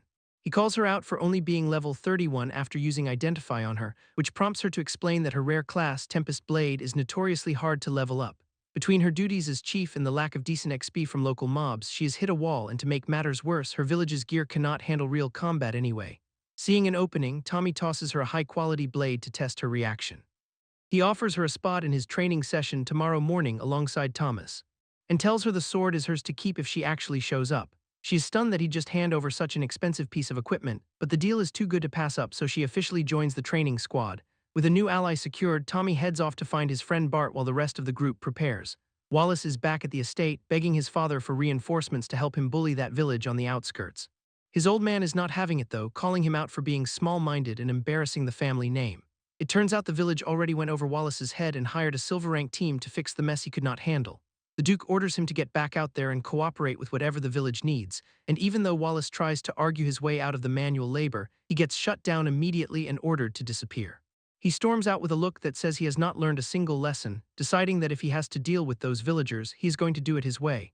Meanwhile, the training session is finally kicking off in the hills, but Reyna is feeling a bit hesitant. She's worried about accidentally killing the guy since he is not even wearing armor for the spar. Tommy just tells her to relax and give it everything she has got, explaining that he'd rather ruin these old shorts than lose another good shirt to a stray blade. Reyna finally agrees to the terms and powers up her Tempest Blade skills for a strike, though she still tries to pull her punch just in case he's overestimating his own defense. She lets a massive wind-powered slash fly right at him, but the attack barely seems to register as it makes contact with his bare chest. Thomas is watching from the grass, seriously reconsidering his decision to travel with people this insane. The dust settles and Tommy is still standing there without a single scratch on him. Reyna is completely floored that her rare class skills could not even break his skin. Tommy just brushes off the impact and tells her to actually try hitting him for real next time. Reyna takes the bait and decides to stop holding back, letting loose a massive whirlwind slash that would normally cleave a monster in half. Fast forward 10 minutes and she's completely tapped out on mana, so Tommy sends her to go meditate. With the heavy hitter out of the way, the big man turns his attention to the kid, who looks like he's ready to prove he's not just a tag-along. Tommy keeps the instructions simple: pick any weapon and try to actually kill him. The boy is obviously horrified at the idea of murdering his mentor, but a heavy sigh and a reminder about the earlier Windblades puts things into perspective. Accepting the challenge with a newfound look of determination, Thomas locks in as his teacher baits him into making the first move. A desperate charge follows as the boy swings his daggers with everything he has got, only for Tommy to casually step around the strike like he's walking through a park. The sequence turns into a sad game of tag as the boy keeps stabbing at thin air, while the target just watches the blades pass harmlessly by his chest. Tommy eventually stops the session to point out that he's missing a target that is not even moving. When Thomas tries to apologize, he gets told to stop being sorry and just start being better. Inspired by the tough love, he goes for another flurry of stabs, but the results are exactly the same. The instructor eventually gets tired of watching the dagger show and tells him to swap to something with more reach. Thomas tries to argue for his daggers, but he is quickly ordered to pick up a spear instead. And just like that, this brutal training camp becomes their new normal for the next several days. Training with Reyna pays off as her wind blade levels up alongside Tommy's magic resistance. On the other hand, Thomas is still having a rough time mastering those daggers. The kid is basically a hazard to himself, constantly fumbling his weapons during practice. And yet he's actually surprisingly talented whenever he picks up a sword or a spear. Between sessions, Tommy hunts forest beasts to grind levels for the boy and collect hides. Evenings are spent back at the village, where everyone finally gets a chance to relax. The village elder pulls Tommy aside to suggest he go a little easier on the kid. It turns out Thomas's late father used daggers, which explains why he is so stubborn. But chasing that legacy means he is currently ignoring where his actual combat talent lies.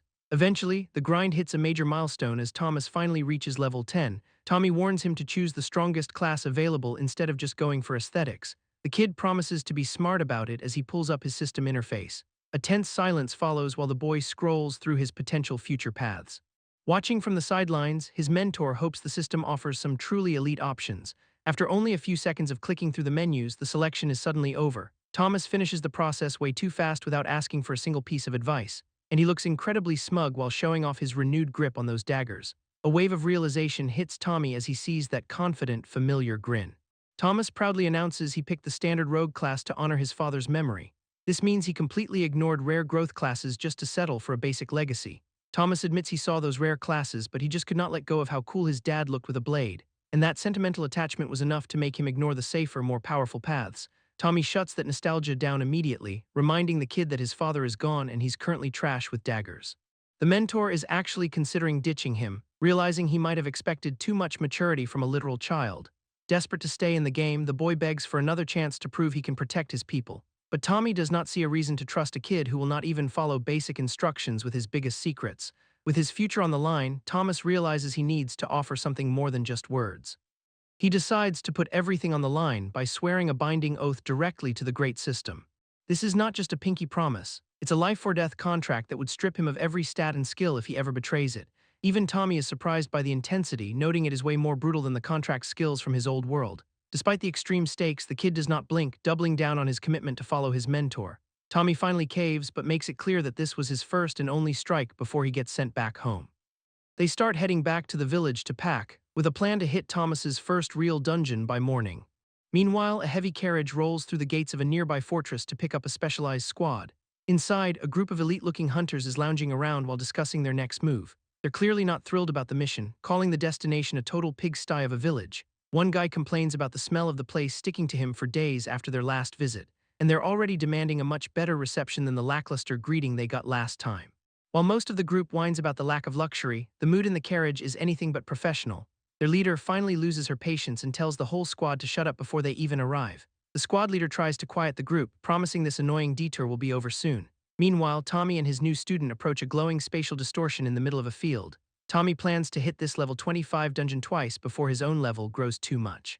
This should be the perfect training session to turn the kid into a real asset for the team. Thomas still has not connected the dots and wonders why they are standing in front of a monster portal. Tommy clarifies the situation, stating they're here to clear the entire thing right now. The kid immediately starts panicking because a level 25 dungeon is way out of his current league. After a quick reminder to keep his mouth shut, Tommy prepares to show off his first big secret. Reaching out to activate the system interface that only he can truly see and manipulate, the window pops up, revealing Tommy's alias is Derek and his current level is only 18. Thomas is baffled that the man he is following is barely 8 levels higher than he is, and the fear that his mentor might be weaker than he thought starts to set in. Tommy explains that being low-level is actually a massive advantage for farming high-tier rewards. But there's a massive catch, as he has zero intention of actually swinging a sword today. He is forcing Thomas to solo the floor because nothing motivates growth like a genuine life-or-death struggle. They step through the gate and find themselves inside a damp, overgrown cavern filled with vines. The environment looks more like a prehistoric tropical jungle than a standard monster den. Thomas is shaking in his boots, but Tommy just asks what there is to be afraid of, reminding him that those high-grade daggers on his hip are not just there for decoration. Between the master-crafted weapons and the custom armor, the kid is basically a low-level tank. Tommy reassures Thomas that his high vitality means he can tank a few hits, which is basically a requirement if he wants to level up his rejuvenation skill. He promises the kid is going to have a blast, just as a giant centipede crawls into view. The fun starts immediately when a massive wasp pins Thomas to the dirt, and he is barely back on his feet before another giant beetle starts hunting him down. Things go from bad to worse when the centipede wraps him up like a snack. A giant ant joins the party and takes a literal chunk out of his arm, but Tommy finally decides he has seen enough and slices the monster in half. Thomas is left wheezing on the ground, questioning his mentor's definition of a good time. The older hunter just shrugs it off since the kid is still breathing and relatively intact. Tommy grabs the mangled arm despite protests that the bone is definitely snapped, but a quick pulse of healing magic fixes the damage in seconds. The kid is stunned to find his arm working perfectly fine again, but there's no time for a break as Tommy pushes him right back into the fray. Left alone once more, the reality of this brutal training method starts to sink in. While Tommy cheers from the sidelines, Thomas is convinced his master is a total psycho. A massive stag beetle emerges from the brush, clicking its mandibles at its new prey. Thomas takes a deep breath and decides he has to actually fight back this time, and he finally charges forward with his daggers drawn, catching the monster's attention as the real battle begins. Thomas leads with a heavy swing, but the beetle's horn catches him off guard and knocks him back. Tommy watches from the side, looking like he is regretting every life choice that led to this training session. The monster follows up with a brutal smack that sends the kid tumbling across the dirt, and he hits the ground hard, gasping for air as the beetle looms over him. This thing is massive, and it's clearly not done playing with its food just yet. Tommy shouts for him to move just as the horn slams into the spot he was standing a second ago. After that narrow escape, the mentor offers some loud, if slightly confusing, encouragement. The beetle does not give him a moment to breathe before launching another head-on charge, catching him square in the chest and pinning him under the weight of that massive horn. Thomas realizes his gear is actually doing its job and keeping his ribs from turning into dust. Sending a quick mental thanks to the person who made the armor, he finds the strength to push back. He finds an opening and manages to land a clean slice across the monster's face, and the beetle screeches in pain, finally feeling the sting of the kid's daggers. Taking advantage of the stun, he follows up with a desperate, powered-up strike. Both of them end up panting and exhausted, with the beetle finally backing off for the moment. Thomas knows it was not a pretty exchange, but he is satisfied just to be in one piece. Tommy walks over to start the post-game analysis, immediately putting the kid on the spot. The kid thinks he just overcommitted to his swing and lost his balance during the miss, but that guess gets shut down immediately because the mistake happened before the fight even started. Since he chose a rogue class, Tommy wants to know why he completely forgot he has a stealth skill. Thomas tries to wrap his head around why he ignored his main advantage. It's the one thing that makes his class viable, yet he just stood there and took hits. Stuttering through an explanation, he realizes there's not actually a good one. He finally admits that he just straight up forgot the skill even existed. Tommy cannot believe the kid ignored his advice just to pick this specific class. A nervous nod confirms it, leaving Thomas looking like a total amateur. This revelation makes it clear that coaching this kid is going to be a long process. Meanwhile, a carriage pulls up to a town gate, kicking up dust as it halts. Someone steps out with a level of confidence that usually spells trouble. The sentry on the wall calls out for identification before things get out of hand. Instead of an answer, a massive blast of blue energy obliterates the gatehouse. The explosion sends the guard flying as the entrance is reduced to splinters. Townspeople scramble in fear, only to realize the attackers are a group of former adventurers. A man named Gracefall leads his squad through the smoke, claiming they are the cavalry. He flashes a sinister grin while announcing they have come to answer the Lord's plea. A local defender draws her blade, not buying the hero act for a second, and looking at the destruction they have already caused, she decides this is not help. Charging her own weapon with mana, she stands her ground against the intruders. She gives a final warning for Gracefall and his team to leave immediately. But the look on the leader's face says he is not going anywhere. Back in the level 25 insect dungeon, a level 18 spider ant is looking for a meal. Thomas is holding his own, narrowly avoiding the creature's massive legs. After grinding here for days, the kid has finally hit level 17, and feeling confident enough to take this thing head-on, he lunges forward. He lands a solid strike right into the monster's carapace. Celebrating the hit a bit too early, he does not notice the second threat. Tommy shouts a warning just as another crawler lunges from the side, and tells him to stay focused because the fight is not over yet. Things go south fast when Thomas realizes his dagger is wedged tight. Unable to pull his weapon free, he's left wide open for a counterattack. Tommy steps in with a massive energy blast to bail the kid out. Landing hard on the ground, the rookie realizes his mistake. He thinks a longer weapon would have kept him safe from getting stuck, and starts second-guessing his entire choice to become a dagger user. His mentor walks over, having clearly seen this lesson coming. He uses a heal to patch the kid up and points out how much he has improved, and since they've cleared out every other trash mob in the area, there is only one challenge remaining in the dungeon. Tommy goes over the strategy one last time, emphasizing the need for a stealthy headshot. The doors swing open as they step inside to face the final boss. A sudden attack flies out, but Tommy is already moving to intercept, effortlessly blocking the strike to keep his apprentice from getting flattened by the opening blow. The boss reveals itself as a massive mantis creature that looks way out of the rookie's league, so Tommy shifts the strategy on the fly to keep things moving. He decides to do the heavy lifting himself and tells the kid to just prep for the finish. Blurring across the room, the mentor catches the beast right by the throat and pins the monster down with a look that says this fight is already over. A single massive slam sends a shockwave through the floor, leaving the boss dazed and broken. Holding the creature in place, he shouts for Thomas to step up and close the deal. The kid finally locks in, pushing past his fear for one final strike. Thomas charges forward with his dagger drawn, moving faster than he ever has before, and drives the blade deep into the monster's weak point. The massive insect goes limp as the life quickly drains out of it. Disintegrating into a swirl of blue mana, the dungeon's final threat finally vanishes. A system window confirms the victory, marking the official end of the trial. Thomas can finally breathe, celebrating the fact that he survived his first clear. Tommy congratulates him but reminds the kid that the real world will not be this easy. He notes they finished ahead of schedule, meaning Thomas can get home to his grandma sooner. The rookie stays quiet, processing everything that just went down in the dungeon, and as the two of them lock eyes, the silence says more than words ever could. Thomas is still struggling with his weapon while Tommy just watches because the boss's hide is so thick the dagger is completely stuck. The dungeon rewards finally trigger, giving the kid a new toxin cleansing skill, along with a few skill points for completing his first official clear. With the instance wrapped up, the two of them prepare to head back to the surface. On the way, the rookie decides he's done with daggers and plans to switch to a different class at level 25. Tommy offers him a high-tier spear he's had in storage, noting the previous owner definitely will not be needing it anymore. But the victory high ends the moment they reach the village gate. The entrance is totally unguarded, and there are several expensive carriages parked out front that should not be there. Realizing something is wrong, Tommy picks up the pace as he senses a shift in the mana. He sprints into the village only to find the place has been turned into a literal war zone. Screaming for his friends, he finds Mallory and Reina collapsed on the ground in the middle of the chaos. Reina is unconscious and in critical condition, barely holding on by a thread. Mallory is even worse off, with a system timer showing she only has 13 minutes left to live. The rookie catches up just as the gravity of the situation hits them both, but Tommy immediately starts casting healing magic to stabilize their wounds and stop the clock. He tells the kid to stay put and guard the survivors while they recover, ignore the trembling in his hands, and keep his eyes open for more attackers. With his friends safe for the moment, he sets off to hunt down whoever is responsible for the slaughter. Nearby, the perpetrators are already moving on to their next target, cornering another victim in the ruins. Wallace Gracefall is done being patient and puts the blame for what happens next on the girl's silence. He officially sentences her to death for disobedience on behalf of his noble house. The executioner is halfway through the swing when the atmosphere in the village suddenly shifts. Tommy stops the blade with his bare hand, reminding everyone that he already gave them a warning. He makes it clear that anyone who touches his people is officially on his kill list. Standing between the victim and the army, he releases a pressure that stops the soldiers in their tracks. Wallace screams for his men to attack and finish the intruder off right now. The guards charge in, but Tommy does not look like he plans on moving an inch. One soldier lunges for a kill shot, but he gets dismantled by a single counterblow before he can even blink. The body hits the dirt, making the rest of the squad hesitate for the first time. Watching her family's authority get trashed, the blonde noblewoman finally snaps. She calls him a peasant and prepares to burn him to ashes for the insult. A massive pillar of fire erupts, completely engulfing the area where Tommy is standing. She pours everything she has into the spell, turning the street into a furnace. The explosion is so powerful it nearly levels the surrounding buildings and clears the smoke. As the fires start to settle, the mage waits to see if there is anything left of him. She claims she's doing this for her sister, convinced no commoner could survive that hit. Even the rest of the guards start to relax, assuming the threat has been vaporized, until Tommy emerges from the flames looking completely untouched and ready for round 2.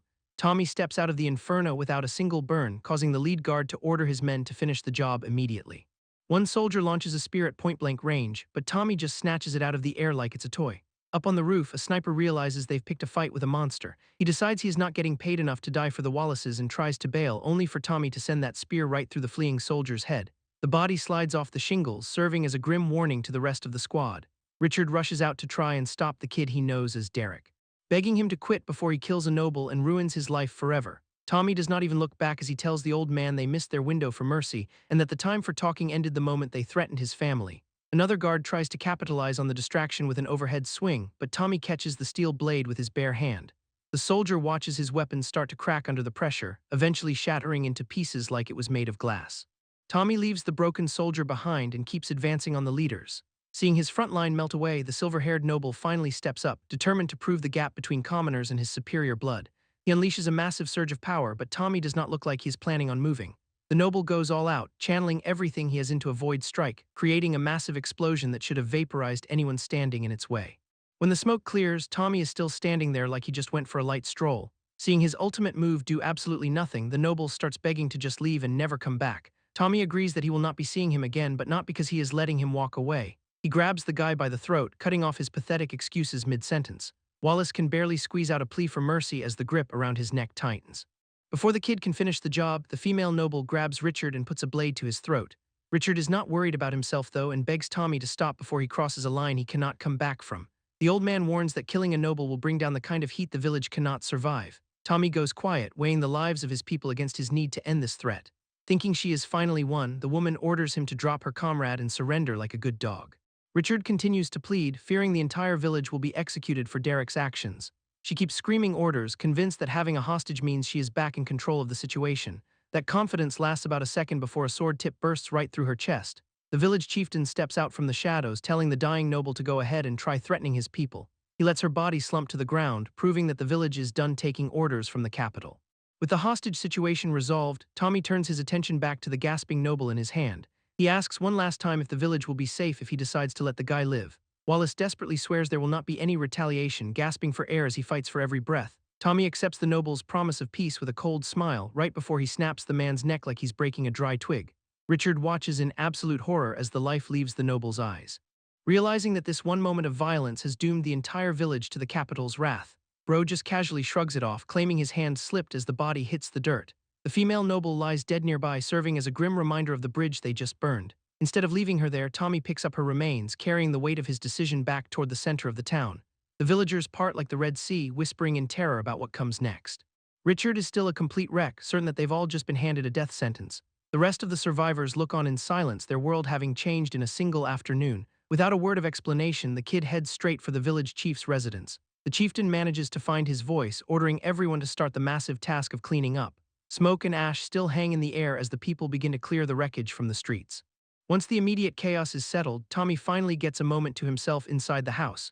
He looks down at the dead warrior he brought back, but he's not feeling any remorse. His focus is entirely on the glowing system notifications that only he can see. A massive flood of experience points hits him for taking down such high-level targets.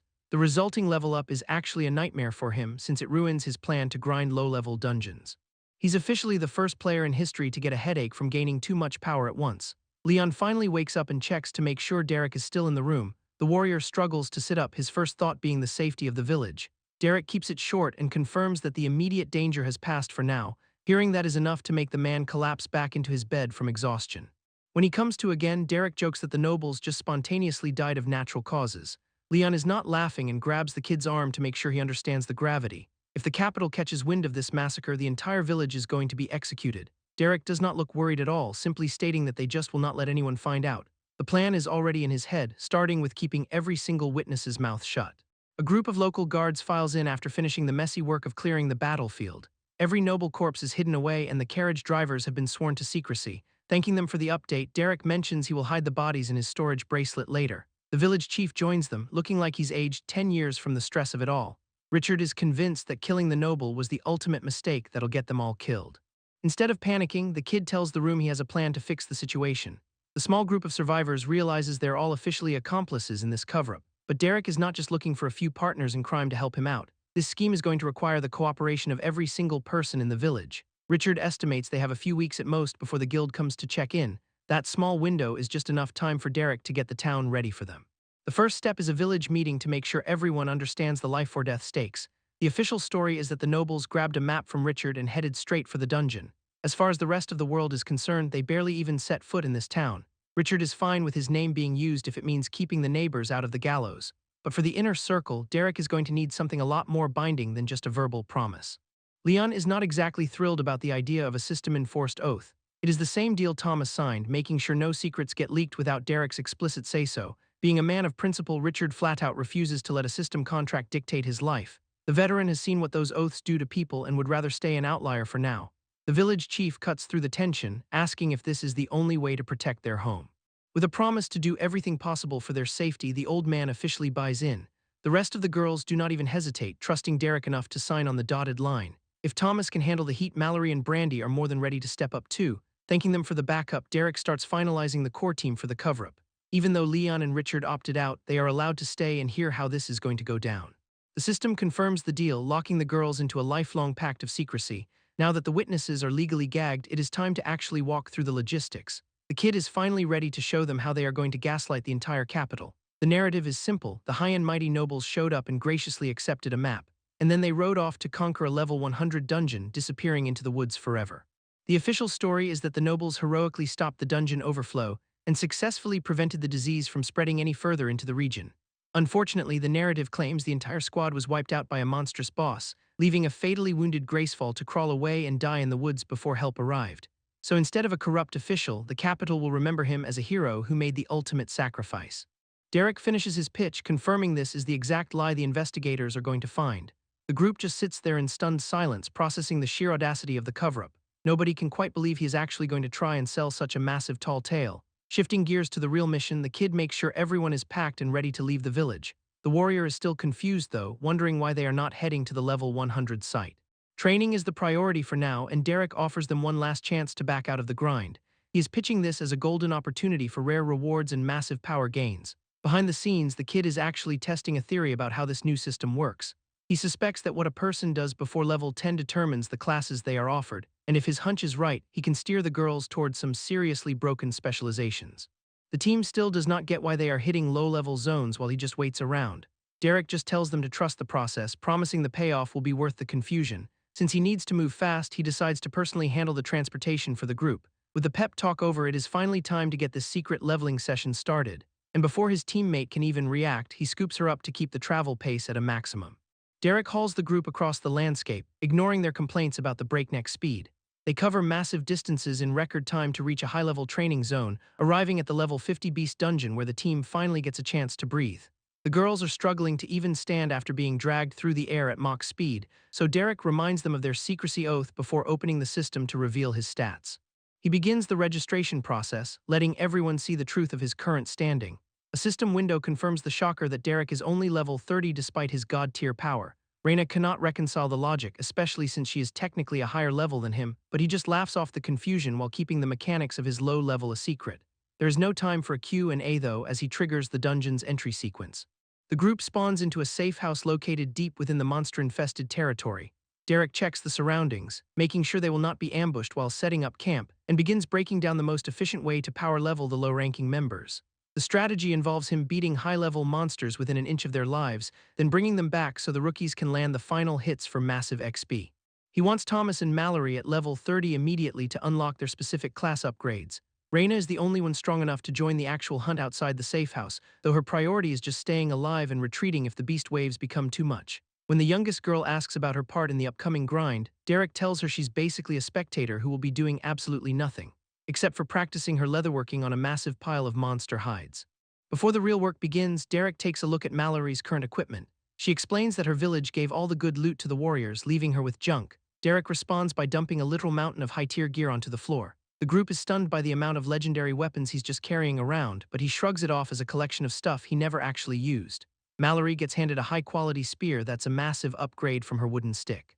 And he shows her how the button-activated blades work for extra versatility. She's allowed to keep it since weapons are the one thing Derek has in surplus. Thomas tries his luck asking for daggers too, but one new weapon is plenty for now. With the rookies geared up, Derek and Reina prepare to step out and pull aggro. They move into the monster-infested zone to find their first high-level targets. A pack of massive, horned beasts immediately blocks their path. These monsters are aggressive, but they are exactly the kind of prey Derek was looking for. He's actually looking forward to the scrap, treating it more like a game than a struggle. The beasts launch a full stampede, trying to trample the group with raw numbers. Derek and Reina dive right into the center of the pack to break their formation. He catches the lead monster and slams it into the dirt with zero effort, then clears his throat to give the signal for the rookies to move in. Thomas steps up with his magic ready, about to land the final blow on a level 50 beast. Reina drives her spear home to finish off the last of the stragglers, while the rest of the pack gets absolutely shredded in the crossfire. Derek takes a seat on one of the carcasses, giving the crew a nod for a job well done. With the final kill confirmed, the chaos of the battlefield finally starts to settle. Thomas and his teammate realize they've both hit the level 25 milestone at the same time. Derek claps his hands to get their attention, telling them it's time to check their upgrade options. The kid needs to be thorough with his choices since this is a major turning point. Thomas is immediately offered a rare class called Soul Spear. It focuses on piercing damage and allows him to manifest spear projections for extra range. The boy mentions that this was the same class his father used to have, and his teammate reminds him that carrying on that legacy is a way to keep him close. Next up, the girl finds an uncommon growth-type class called Ohm's Fury. This path is built for raw endurance and heavy-hitting staff strikes that get stronger over time. Seeing everyone progress this quickly is exactly what Derek was hoping for. Sometimes all a talented person needs is the right gear and a little push to really take off. Now that the rookies are set, Derek decides to finally check his own level progress. It turns out he also hit level 25 during that previous fight with the nobles. Since he has not looked at his status in a while, his own upgrade notification was just sitting there. Derek activates the prompt, ready to see what kind of power-up the system has in store. The system confirms his evolution into a champion of the void, granting a massive stat boost and 2 new skills. Derek spots 2 new skills on his interface and hopes they're a step up from his previous abilities. The first being an active called Void Shift that lets him phase out of reality to move through space, while the second is a passive named Void Sense, which acts like a radar for anything hidden nearby. This combination is exactly what he needs to turn the entire battlefield into his personal playground. He does not hesitate to spend the points, locking in both upgrades to see what they can really do. The moment the system confirms the purchase, a strange new sensation begins to wash over him. And it feels like he's suddenly plugged into a network that spans every inch of the surrounding area. Sensing everything at once is a massive boost, though he decides to save the phasing for later. Looking over at the rookies, the kid and Ohm are already practicing moves with their new weapons. Their mentor asks if the group is ready to handle the second wave of this dungeon crawl, and the students are more than ready, practically vibrating with energy to test out their evolved classes. Derek keeps the strategy simple, telling them to stick to the plan as they move in for the kill. The group dives back into the fray, and the guy starts tearing through monsters like they're made of paper, his movements becoming faster and more fluid as he turns the fight into a blur of void-enhanced strikes. He uses the environment to his advantage, launching off trees to deliver devastating hits from above. Every impact from his new powers sends another demon-like monster back to the respawn screen. After clearing the smaller mobs, the group takes a quick breath to recover their stamina, just as the main event finally steps into the arena. A giant armored demon boss emerges from the fog, making the ground shake with every heavy step. This armored beast is the only thing standing between the group and their final clear. Ironhoof, the level 65 boss monster, finally steps into the light with a massive axe in hand. Derek tells the others to head back to the cabin while he deals with this threat solo. Facing down the beast, the guy starts channeling his void energy for the opening move. Even with a 30-level gap, he is not worried about the boss having the upper hand. Bro actually starts taunting the demon, eager to test out his latest void-based upgrades. Ironhoof responds by bringing that massive axe down with enough force to level a building. But the strike misses as Derek creates some distance to prepare his trump card. He triggers Void Shift, a high-cost skill that completely shifts the flow of the battle. Suddenly, everything in the arena stops moving as if the world just hit a pause button. It looks like his spatial awareness has evolved into literal time manipulation. The boss is caught mid-swing, frozen solid, and completely vulnerable to whatever comes next. Confirming the beast is stuck, the guy takes a second to analyze the strange rifts appearing. Several purple portals are now floating around the battlefield, pulsating with energy. Curious about how they work, he reaches out to touch one of the shimmering gaps. His hand disappears into the void, but he does not feel any resistance on the other side. A sudden noise from behind makes him realize these portals are actually interconnected. He pulls his hand back and watches as the exit portal mimics his every movement. This spatial manipulation is on a whole new level, giving him infinite angles of attack. Testing the range, he reaches through a rift to scratch his own head from behind. The power is insane, but a system warning pops up showing his mana is almost completely drained. With his mana nearly gone, he deactivates the Void Shift and lets time snap back to normal, letting the boss's massive axe strike the empty ground where he stood just a second ago. Ironhoof is left staring at empty space, having completely lost track of where his target went. Derek taunts him from a safe distance, knowing that to an outsider this looks like literal teleportation. The beast does not take the disrespect well and charges right back in for another heavy strike, but once again the massive blade cuts through nothing but air. Craters form in the sand as the boss tries to track a target he cannot even touch.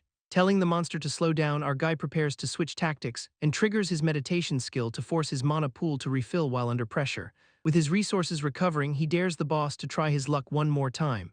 A second Void Shift kicks in, turning the entire arena into a spatial playground. The boss swings wide but hits nothing, while the kid reappears behind him with a taunting reminder that he missed. This cycle repeats as the monster grows more reckless with every failed attempt to land a hit.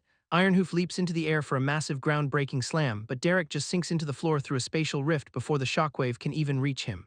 Reappearing and disappearing like a glitch in the world, he keeps the boss swinging at shadows, popping up on nearby rocks and watching the beast struggle to keep up with the constant jumps. Multiple portals open up at once, allowing him to weave through the attacks from every possible angle. One final massive overhead strike comes down with enough force to split the earth, yet the kid is already positioned for the counter, ready to finally put this boss down. Derek delivers the final blow, officially putting an end to the Ironhoof boss fight. A level-up notification hits as the system confirms the dungeon is officially cleared.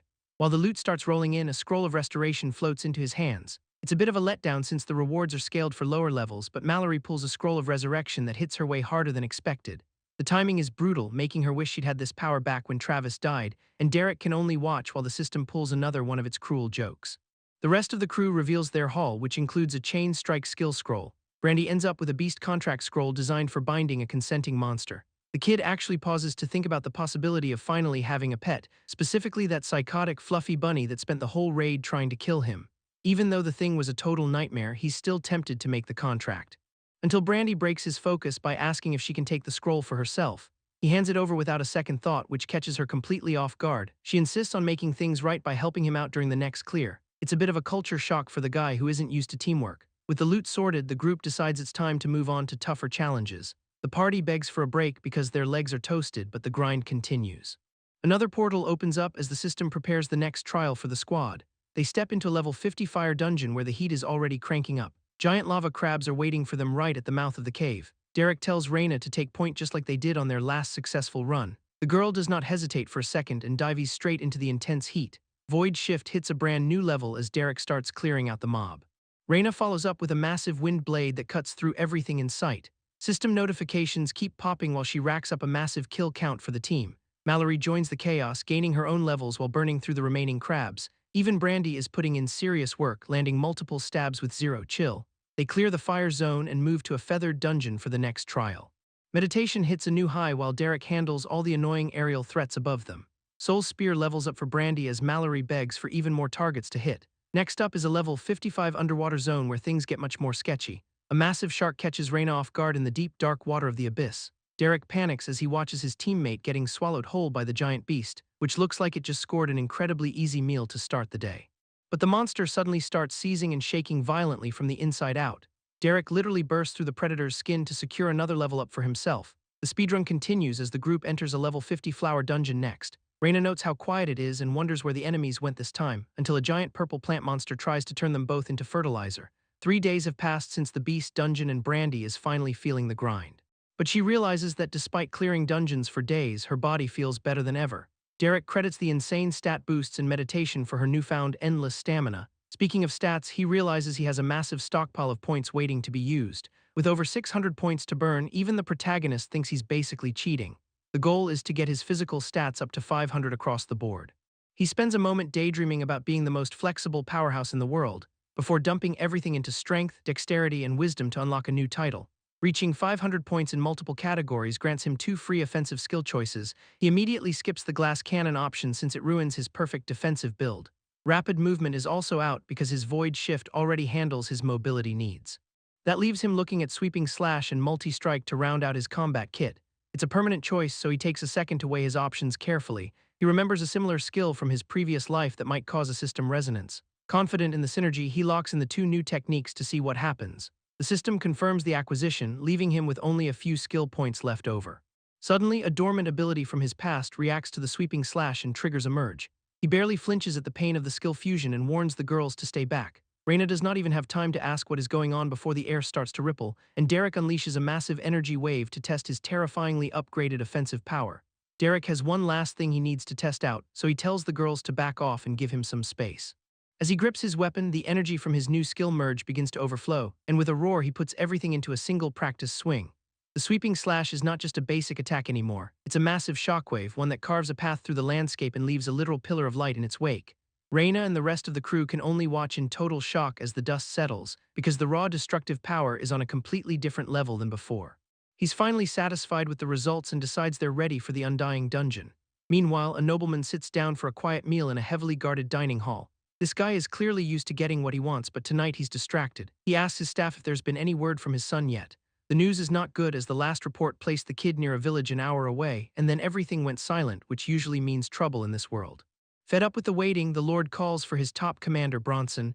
The knight steps forward immediately to await his master's orders. "Find my son," he orders, clearly done with the pleasantries of dinner. Back with the main group, they finally reach the entrance to the level 100 Undying Dungeon. Derek can sense the malice coming off this place and warns the others it's far more dangerous than the rest. He tells them he's soloing this one while they wait in the safe house to soak up the experience rewards. Everyone confirms they're set to go, and the system begins the countdown for the group's descent. The gate opens to a massive interior that looks more like a tomb than a dungeon. Derek makes it clear the team needs to stay in this room for their own safety before stepping out alone into a massive, fog-covered graveyard. It's a fitting atmosphere for a place called the Undying Dungeon. Just as he's wondering where the challenge is, a hand bursts from the dirt. Skeletons are the first thing on the menu, which brings back bad memories for him. An entire army of level 100 warriors rises from their graves while vampire bats swarm the sky to cut off any chance of a quiet stroll. This is exactly what he needed to grind some serious experience. One of the warriors wastes no time and charges him with a heavy blade. Derek tries to slip past the initial strike. But the speed of these mobs catches him off guard and draws first blood. Getting hit like that is a wake-up call that these things are the real deal. Our guy realizes he cannot just coast through this like his previous fights. He starts channeling his power for a much larger scale attack, unleashing a sweeping strike that cuts right through the front line. The blast shatters the undead armor like it's made of glass, and the immediate level up proves this dungeon is going to be a gold mine. Derek grabs one of those bats right out of the air, using its own momentum to swing it around like a weapon. The poor creature becomes a wrecking ball that clears the immediate sky, before he slams it directly into a skeleton's skull to finish the combo. Another level up hits, but the ground starts vibrating with a new threat. A fresh wave of undead bursts through the floor to surround him, and for a second everything goes quiet as the monsters stop moving. That piece ends instantly when the bones start clicking back together. The dungeon is in a state of overflow, pumping out more mobs than it should. Realizing he is in for a much longer night than expected, he watches as they abuse a self-repair cheat code to rejoin the fight. Every skeleton he just shattered is already standing back up for round 2, but he notices one specific pile is not moving at all, realizing the enemy he finished with his void skill is gone for good. That is the green light he needs to stop holding back and go full power. Derek leaps into the center of the reforming crowd, channeling every bit of that void energy into his next strike. The resulting explosion does not just break them, it erases them from existence. A massive chain of level-up notifications floods his vision, and this time the battlefield stays quiet while the remains sizzle away. Derek stretches out and preps for the next wave. But the entire dungeon begins to shake with a violent tremor. The architecture itself starts to buckle under the pressure, and a fresh wave of threats begins crawling out of the shadows. Level 112 acidic ghouls lead the charge this time, shrieking as they swarm the area in even greater numbers. Instead of being worried, Derek's been waiting for this escalation. He tightens his grip on his weapon as it hums with power, and the ghouls launch their coordinated assault from all sides. A massive pillar of energy erupts to meet the first wave, while he moves through the chaos with practiced precision. Activating multi-strike, he becomes a blur of lethal light, which triggers another massive avalanche of level-up notifications, hitting level 50 so fast it actually catches him off guard. The ghouls do not give him a second to process his new class options, but the system rewards his efficiency with 2 brand new skills mid-fight. He is finally starting to appreciate how fast the system is pushing him, slamming a massive burst of energy into the nearest monster. Yet despite his increased power, the relentless horde just keeps coming, and the ghouls are already turning back to restart their endless cycle.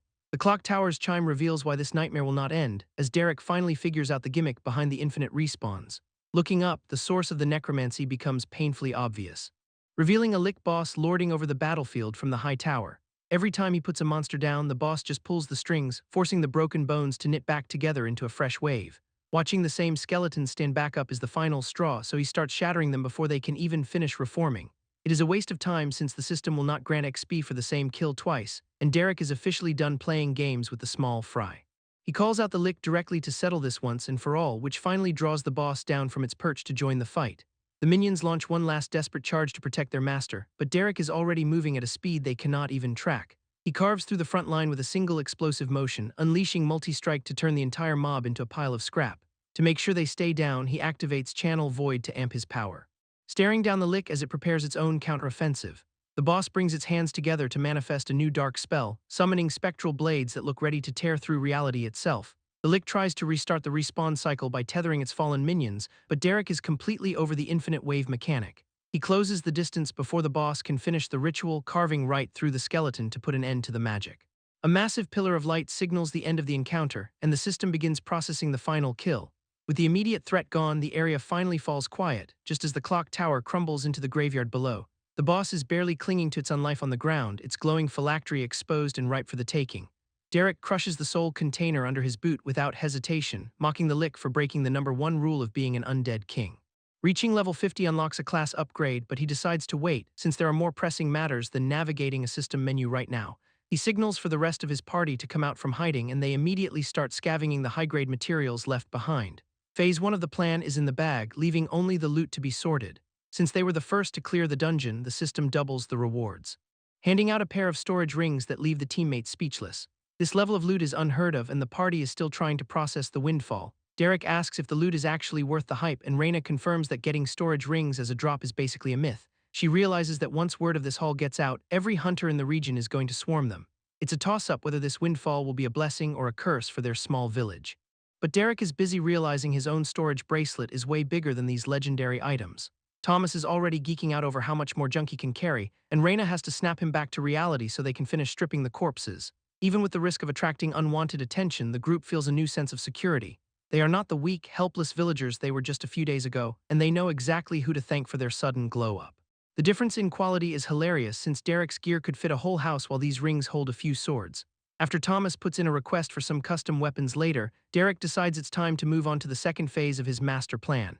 He starts a long-winded explanation about why he needs to borrow one of their new rings, but the girls just shove both of them at him before he can even finish his pitch.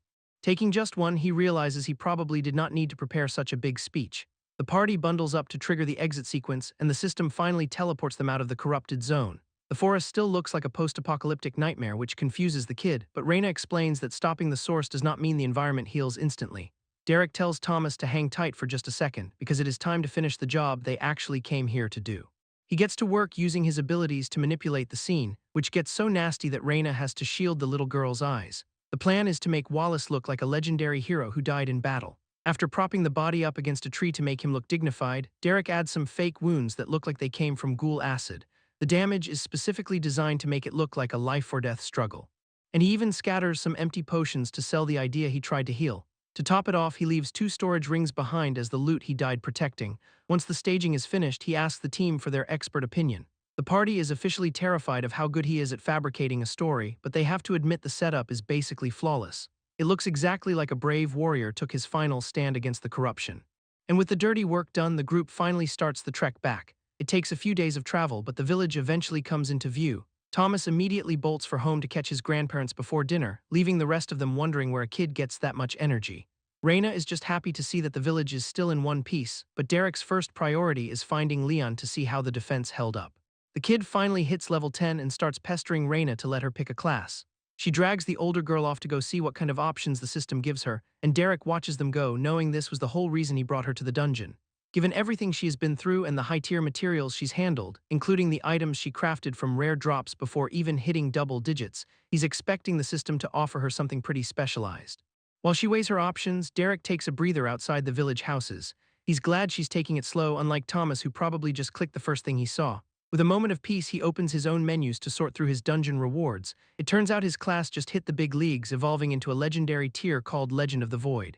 The upgrade dumps a massive pile of stat and skill points into his lap. And he immediately unlocks Absolute Nullify, a void wall that basically eats any magic it touches. He also picks up Void Storage, which feels a bit redundant with his gear, but extra space never hurts. Then it's time to dump those new stat points to see how far he can push his build. Pushing his intelligence and wisdom past 500 triggers a new achievement called Magical Glass Cannon.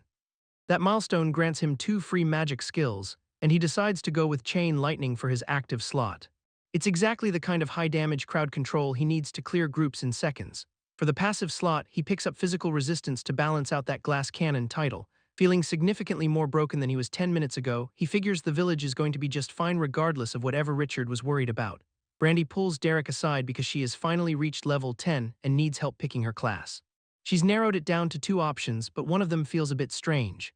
The first choice is called Talon's Protégé, an epic rarity leatherworking class that would normally be an instant pick for anyone. Hearing the word epic practically stops her mother's heart, since reaching that rank is a dream most people never even get close to.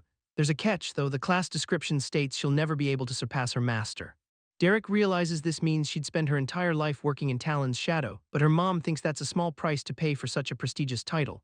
The system is clearly rewarding all the hard work she's put in at the shop, but the ceiling on her growth is a massive red flag. When he asks about the other option, she reveals a rare growth-type class called All-Smith. Unlike the first one, this description is incredibly vague, simply telling her to become an All-Smith. Brandy is completely stuck between the guaranteed prestige of the epic class and the mysterious potential of the rare one.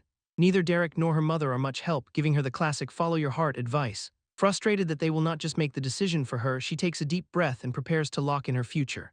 After a tense moment of silence, she finally makes her choice and a blinding light erupts from the screen. The class change hits her so hard she collapses on the spot, but she eventually comes to, leaving everyone wondering which path she actually took.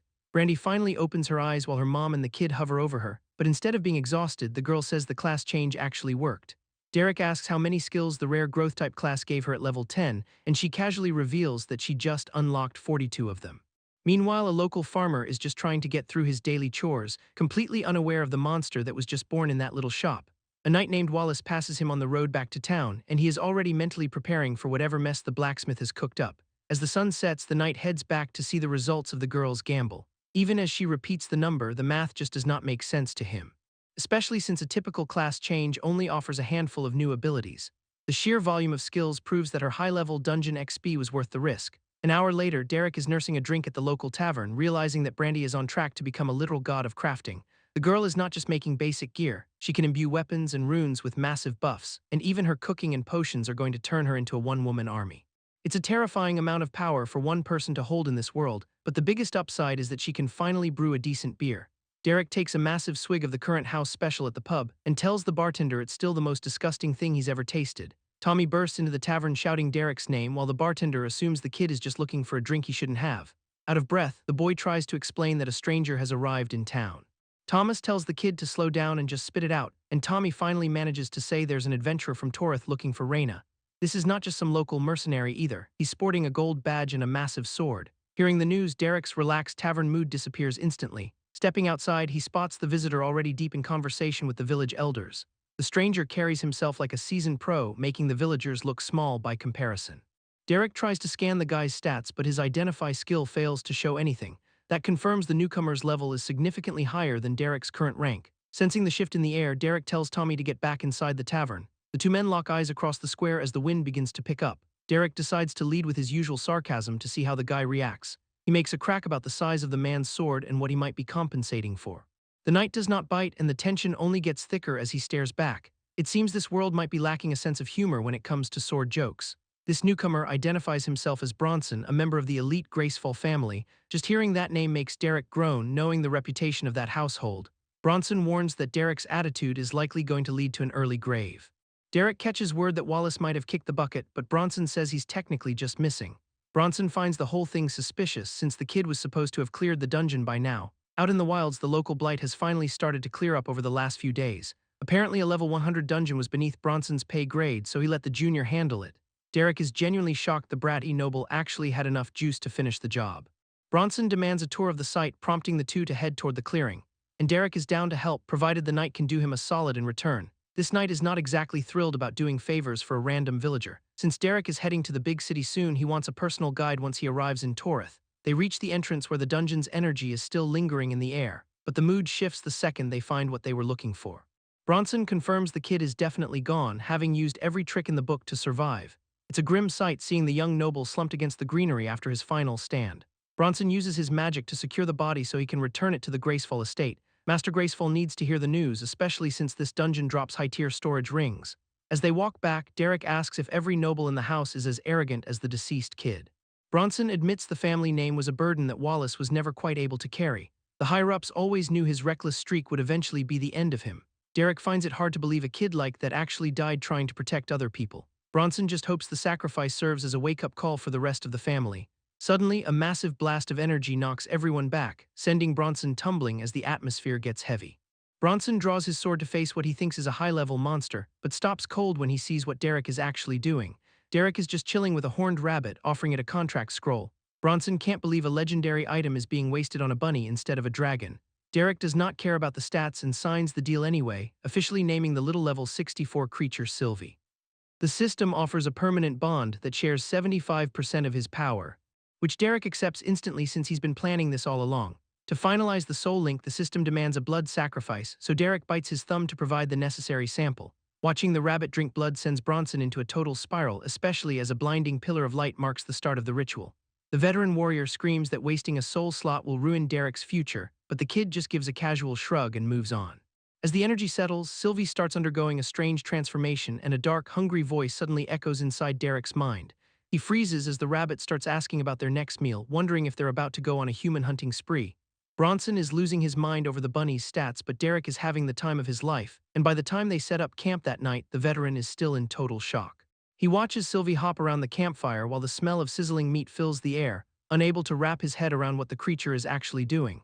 It finally clicks that the legendary beast is not just hanging out, she's actually the one handling the cooking duties for the evening.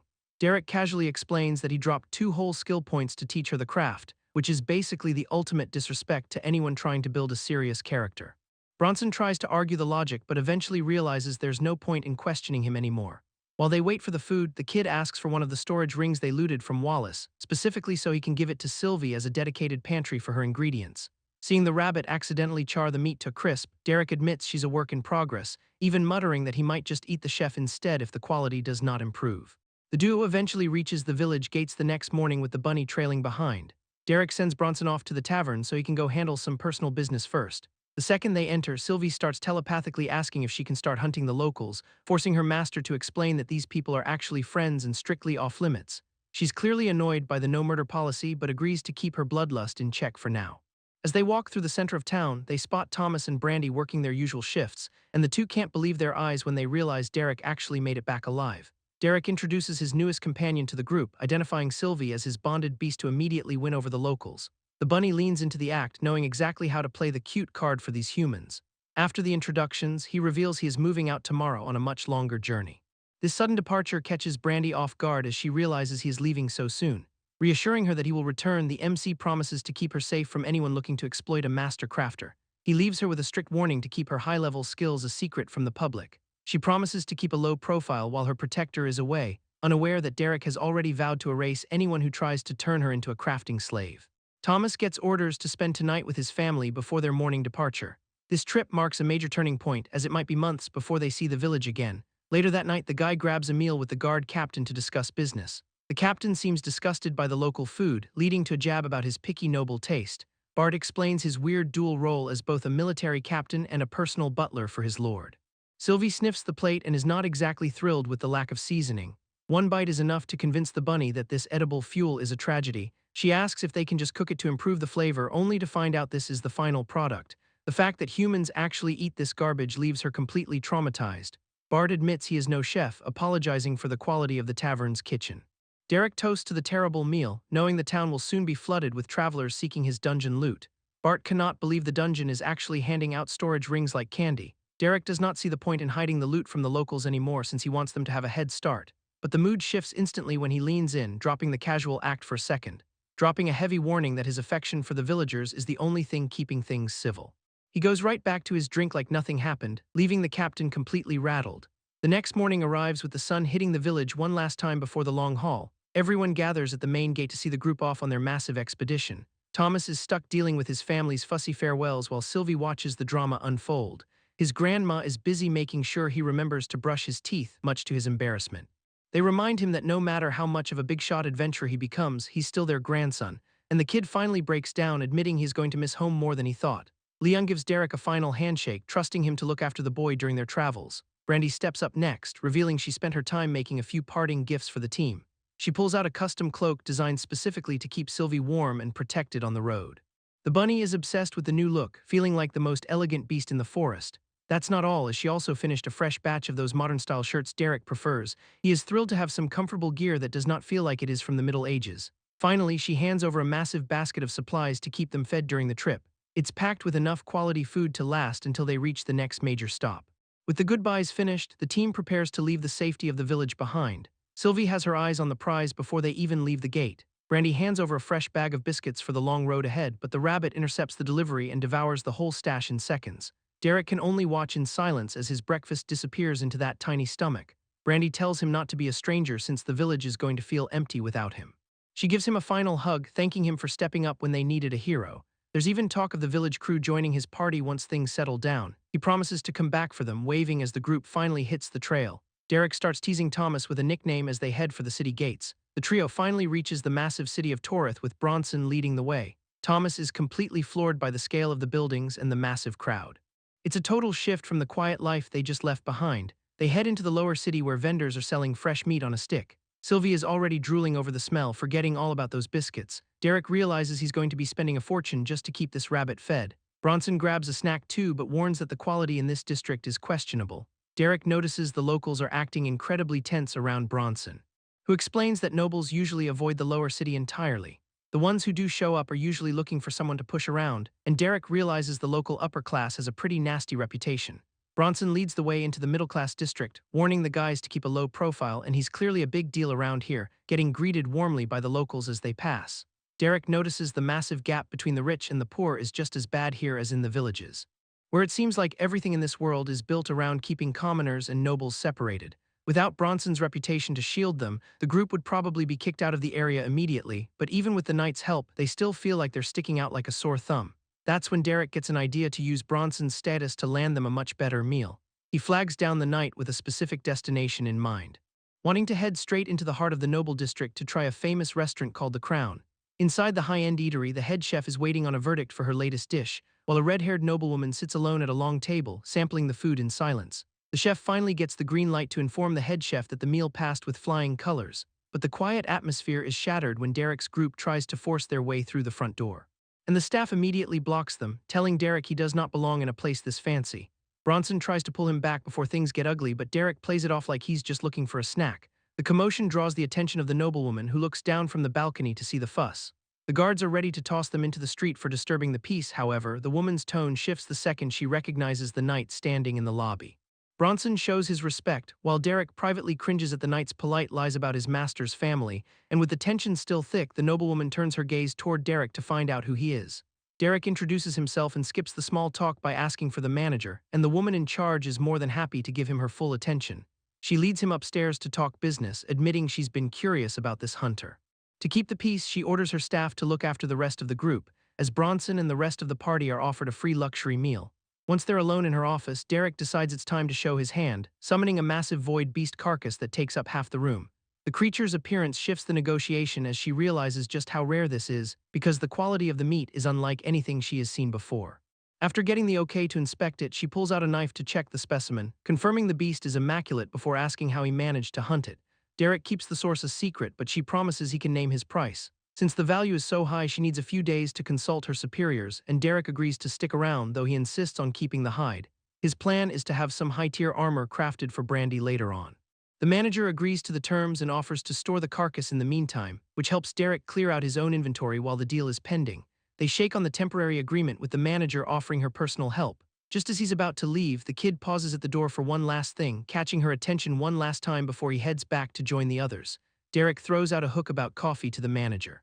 While back at the table, the rest of the group is struggling to keep up with the feast. They're watching in total disbelief as the food vanishes at record speeds, leaving the table a graveyard of empty plates and groaning stomachs. Even the bunny summon is shoveling down meat like it's a competitive eater, prompting the waiter to bring out a fourth round of braised venison. The little summon is single-handedly bankrupting the kitchen's inventory. Derek finally makes his way back and asks if they have had enough to eat, dropping the bombshell that a deal for the void beast is officially in motion. He tells everyone to pack it up so they can talk on the move, deciding it is finally time to go pay their boss a visit. As the sun starts to set over the city, the scene shifts to a massive estate where a high-ranking official is waiting for an update on a sensitive matter. One of the knights enters the room to deliver his formal report, and the master of the house demands to know exactly what was found. The knight confirms the death of young Master Wallace and says he has recovered the body, which seems to be the grim news the man was already expecting. He pushes for more details, specifically asking if the death looks like foul play, keeping his focus sharp as the gravity of the situation settles in. But the knight has a few more observations that might complicate the official story. Graceful is not in the mood for riddles and tells the knight to spit it out.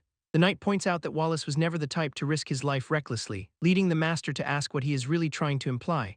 It's a bold claim, but the knight believes Wallace offended someone so powerful that his death was a cold-blooded murder framed to look like a hero's end. Even worse, he suspects the killer is currently resting in their guest house. Meanwhile, the suspect in question is busy giving a private concert, belting out pop hits while standing in the middle of a literal elemental storm. The mages tasked with attacking him are reaching their limits, shocked that their most powerful spells are basically acting as a backing track. Derek casually asks them to turn up the heat because he's looking for a massage, leaving the guards terrified of what would happen if they actually made him angry. Once the shower is finally over, the guy walks out to find his companions, pausing when he realizes he is not the only one getting the royal treatment. His friend explains that Bronson stopped by with a fresh change of clothes, and it looks like even the little mascot got a tiny robe out of the deal. Sylvie apparently did not take much convincing to hop into the tub, mostly because the promise of extra food is a universal language. It is hard to argue with that kind of logic as they get ready for the evening, but the real test is coming up now that Graceful wants to meet for dinner. Sylvie is already dreaming of the next meal as the group wraps up their bath, but the relaxation ends when Bronson arrives to announce that dinner is served. The knight is immediately annoyed when he sees Derek completely ignored the dress code, and the kid has no intention of changing out of his favorite t-shirt and jeans. He even offers to just head back to the local tavern if his casual look is going to be an issue, which honestly sounds like a win to his companions since they loved the food there. Over at the Crown, Stella is sitting alone and staring at a glowing communication crystal, trying to psych herself up for a report she's been putting off all evening. It takes a few more seconds of mental prep before she finally decides to just make the call. Staring down the device like she is about to jump off a cliff, the connection finally snaps into place as she prepares to deliver some very important news. Her boss answers with an immediate wave of over-the-top affection for her brightest gem, forcing Stella to play along with the flowery compliments just to keep things moving. She politely shuts down any talk of her boss being an old lady, noting that the effects of the woman's class are powerful enough to bleed through the crystal. The conversation finally pivots to the interesting new contact Stella has made in the field, though the lady on the other end is clearly more interested in chatting than doing business. That changes the second Derek's Void Beast contract is mentioned, earning an instant approval. With the paperwork out of the way, the boss asks about the other contract Stella brought up, leading to a glowing review of a bitter, earthy beverage that provides a whole new kind of focus. Stella's boss is already dreaming about reverse engineering those rare coffee beans, which would net Derek a sweet 3% of the total profits. potentially pulling in tens of thousands of gold for him every single month. Alana trusts Stella's instincts and even considers Derek for a future guild membership, though Stella worries he's going to start making massive waves in the city soon. The local city lord is apparently a total nightmare who always stirs up trouble. And since Derek is actually a decent person, they probably will not get along. Alana gives the green light to assist Derek whenever he asks for help, just as the scene shifts to the main dining hall later that evening. Bronson informs Derek that the dinner meeting is strictly a one-on-one affair, leaving the rest of the crew to eat elsewhere while the adults talk business. The heavy doors open as Derek is escorted into the grand main room.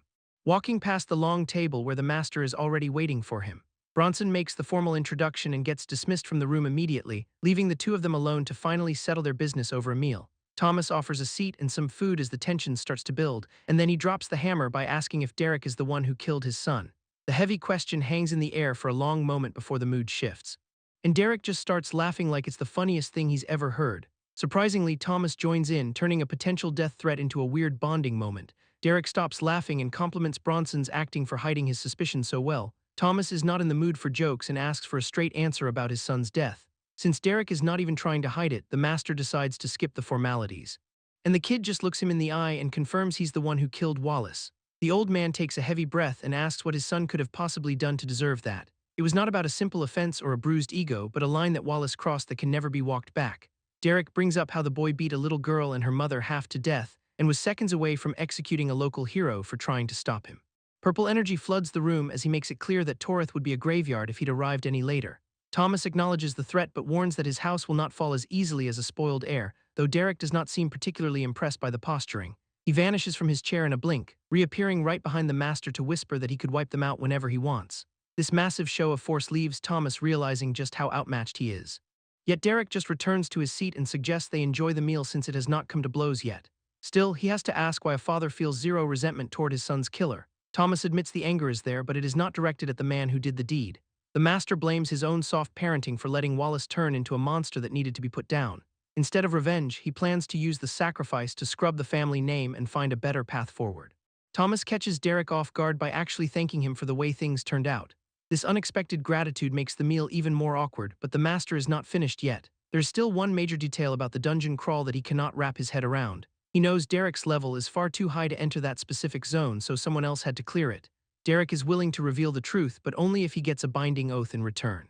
Thomas does not mind giving his word as long as the terms are not too restrictive for his house.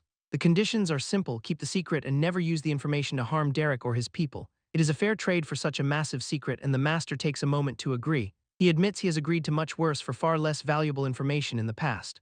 Walter Gracefall officially swears to the Great System to uphold every part of the agreement. The system binds the contract until death, threatening to strip his entire power set if he breaks it. With the legalities out of the way, Derek asks what the old man knows about legendary classes. Thomas has heard the stories but admits he has never actually met anyone who possessed one. That changes immediately when Derek confirms that he is the one holding that rare title. The revelation leaves the master stunned and desperate to understand how such a thing is even possible. Derek is open to explaining the mechanics, provided the questions do not get too personal. Thomas wants to know the specific conditions that trigger such an extreme reward from the system. It turns out the path to a legendary class starts long before a player even picks their first job.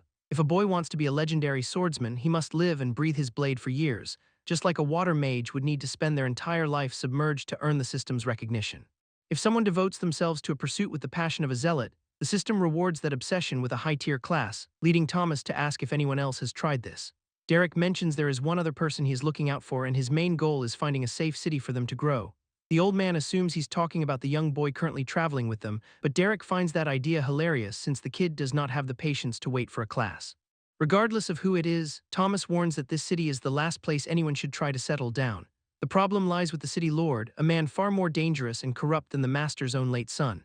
Malcolm Torith is a spoiled brat who slithered into power through family connections without ever winning a real fight.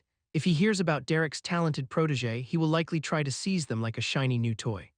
This city is a dead end for growth, so Thomas suggests looking toward Savannah instead. It's the wealthiest merchant city in the kingdom and actually has laws that protect its people. Derek agrees to put it on the itinerary once his current business is finished, but Thomas warns that finishing business here means an inevitable meeting with the city lord. This news does not exactly come as a surprise, leaving Derek to weigh his options. He wonders if it's more entertaining to ignore the man's summons or just insult him to his face. The old man notes that both choices end with Derek making a very powerful enemy. Derek is not worried and just asks if Thomas has actually met him yet. With the conversation over, he finally heads back to his own quarters. He checks in on Thomas and Sylvie to see if they've finished their preparations. It is time to get some rest before the chaos of tomorrow officially begins.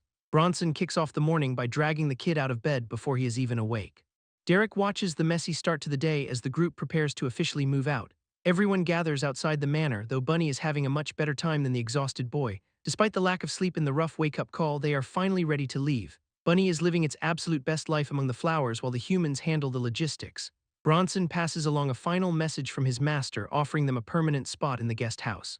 Derek politely declines the luxury, preferring to find a regular inn to get the full city experience.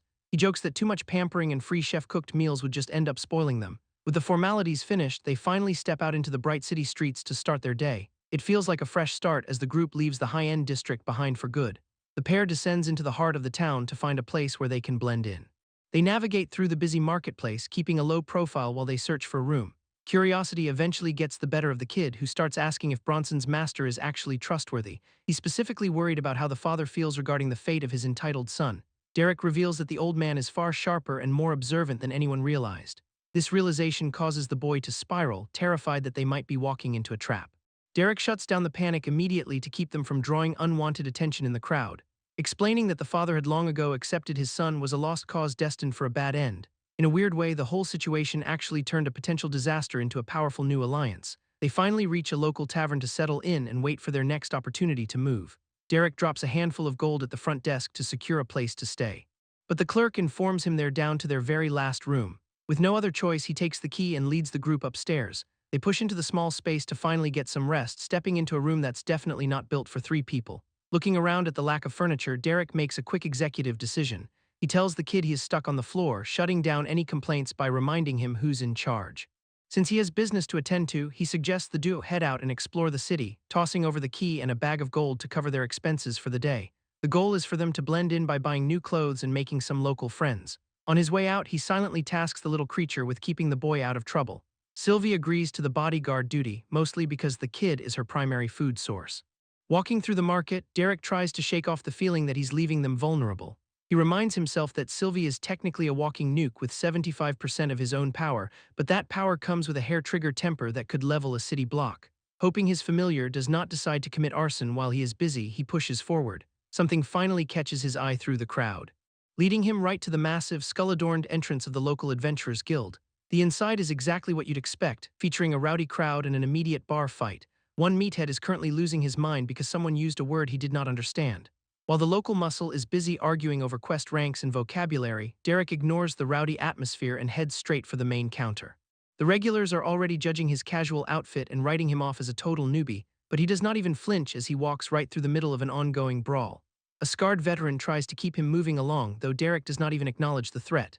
The receptionist assumes he's just a civilian looking to post a job and tries to redirect him, but he shuts the whole room up by asking to register as a platinum rank adventurer. The room erupts in laughter because they think he's just a delusional rookie with a death wish, forcing a senior guild member to step in before the girl at the desk gets overwhelmed. The official explains that platinum status is strictly handled at the capital, not a local branch. Derek is not bothered by the bureaucracy and decides to just settle for a gold badge for now. This triggers another round of mockery from the crowd who think he is completely delusional. But the officer stays serious, making it clear that a rank like that has to be earned through a trial. Accepting the terms with a shrug, he is ready for whatever test they have planned. Assuming the kid is on a suicide mission, the officer tells him to follow him to the back, leading him into a massive training hall where the guild's heavy hitters come to spar. He mentions they keep healers on standby because these tests usually end with someone in the infirmary. They finally reach an instructor named Russell who is currently in the middle of a match, and the guy is so overwhelming he is dropping his opponents with a single casual punch. Despite the brutal display of power, the officer introduces Derek as the next candidate for the gold rank. Russell is not exactly shaking in his boots when he sees the new challenger, particularly after hearing the kid was arrogant enough to ask for a platinum rank. The instructor laughs off the claim and tells the pipsqueak to step into the ring, though the guild official interrupts the showdown for one final formality. Derek is presented with a massive waiver that basically says the guild is not responsible for his death. Signing the legal death warrant without hesitation, he steps forward to get this over with, only for Russell to mockingly offer him 2 free shots as a handicap.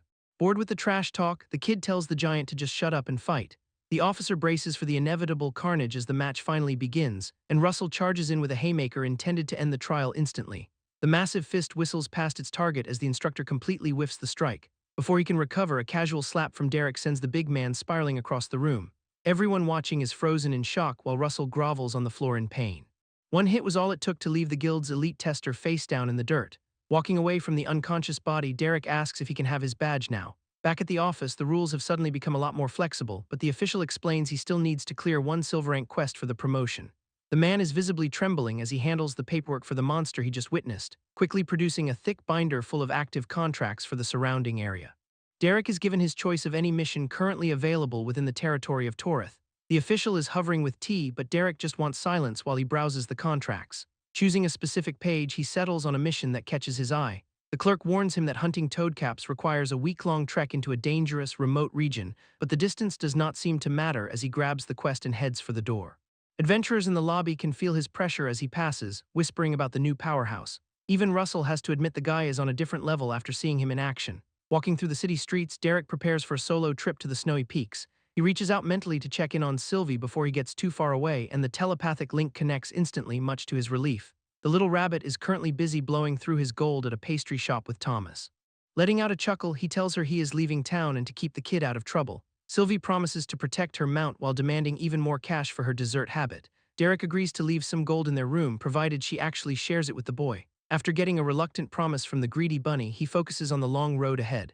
Activating a high-tier movement skill, he launches himself across the map like a projectile.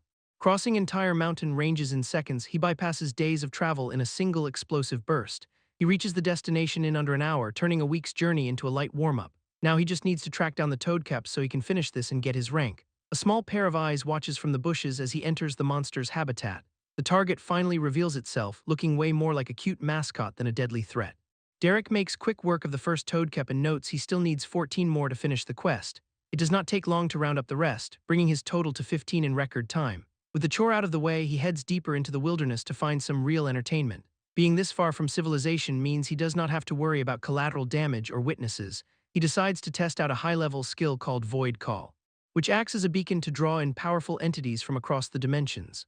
The summoning process puts an incredible strain on the local environment, and something massive finally crashes down to answer the call. Derek is actually hoping this summon provides the challenge he has been missing lately. The entity arrives with the dramatic entrance of a high-tier boss monster, but once the initial impact fades and the challenger is standing in front of him. The reality of the situation does not quite match the hype. Derek stares at the threat with more confusion than concern, wondering why the hell this supposedly dangerous demon is so underwhelmingly small. The pint-sized monster tries to initiate a fight anyway and gets shut down with a single casual strike before it can even land a hit. Even if it is a letdown as an opponent, he figures the guild might pay a premium for a rare specimen. He decides to keep farming these little guys for the loot, even if his thirst for a real fight remains unquenched. Chasing the hope of finding something that can actually push him to his limits, he activates the Void Call again, crossing his fingers for a much bigger target this time. This second attempt at Void Call is looking way more promising than the last one. The energy tearing through reality is significantly more violent this time around. And the sheer number of cracks in the air suggests something much bigger is coming. When the space finally gives way and shatters completely, a massive demonic shadow steps out from the rift to claim the battlefield. This thing is an absolute unit compared to the last summon looming over the entire area. It dwarfs the surroundings, making the previous threat look like a complete joke by comparison. The beast locks eyes with its summoner, radiating an aura of actual danger for once. Derek is more than ready for the round 2 he's been waiting for, but the monster's attention immediately shifts away from the fight. He's left standing there confused when the demon completely ignores his challenge, instead walking over to the spot where the first little summon was taken out. It carefully picks up the remains of its fallen kin, and the vibe shifts from a simple duel to something much more personal. The creature is beyond livid, directing its focus back toward the human responsible. It's not just here to scrap, it's offended that a mortal would dare touch its kind. The demon recognizes that Derek has the raw power to tap into the void, but it points out a glaring flaw in his technique that stops him in his tracks. Derek tries to play it cool and apologize for the misunderstanding while fishing for info.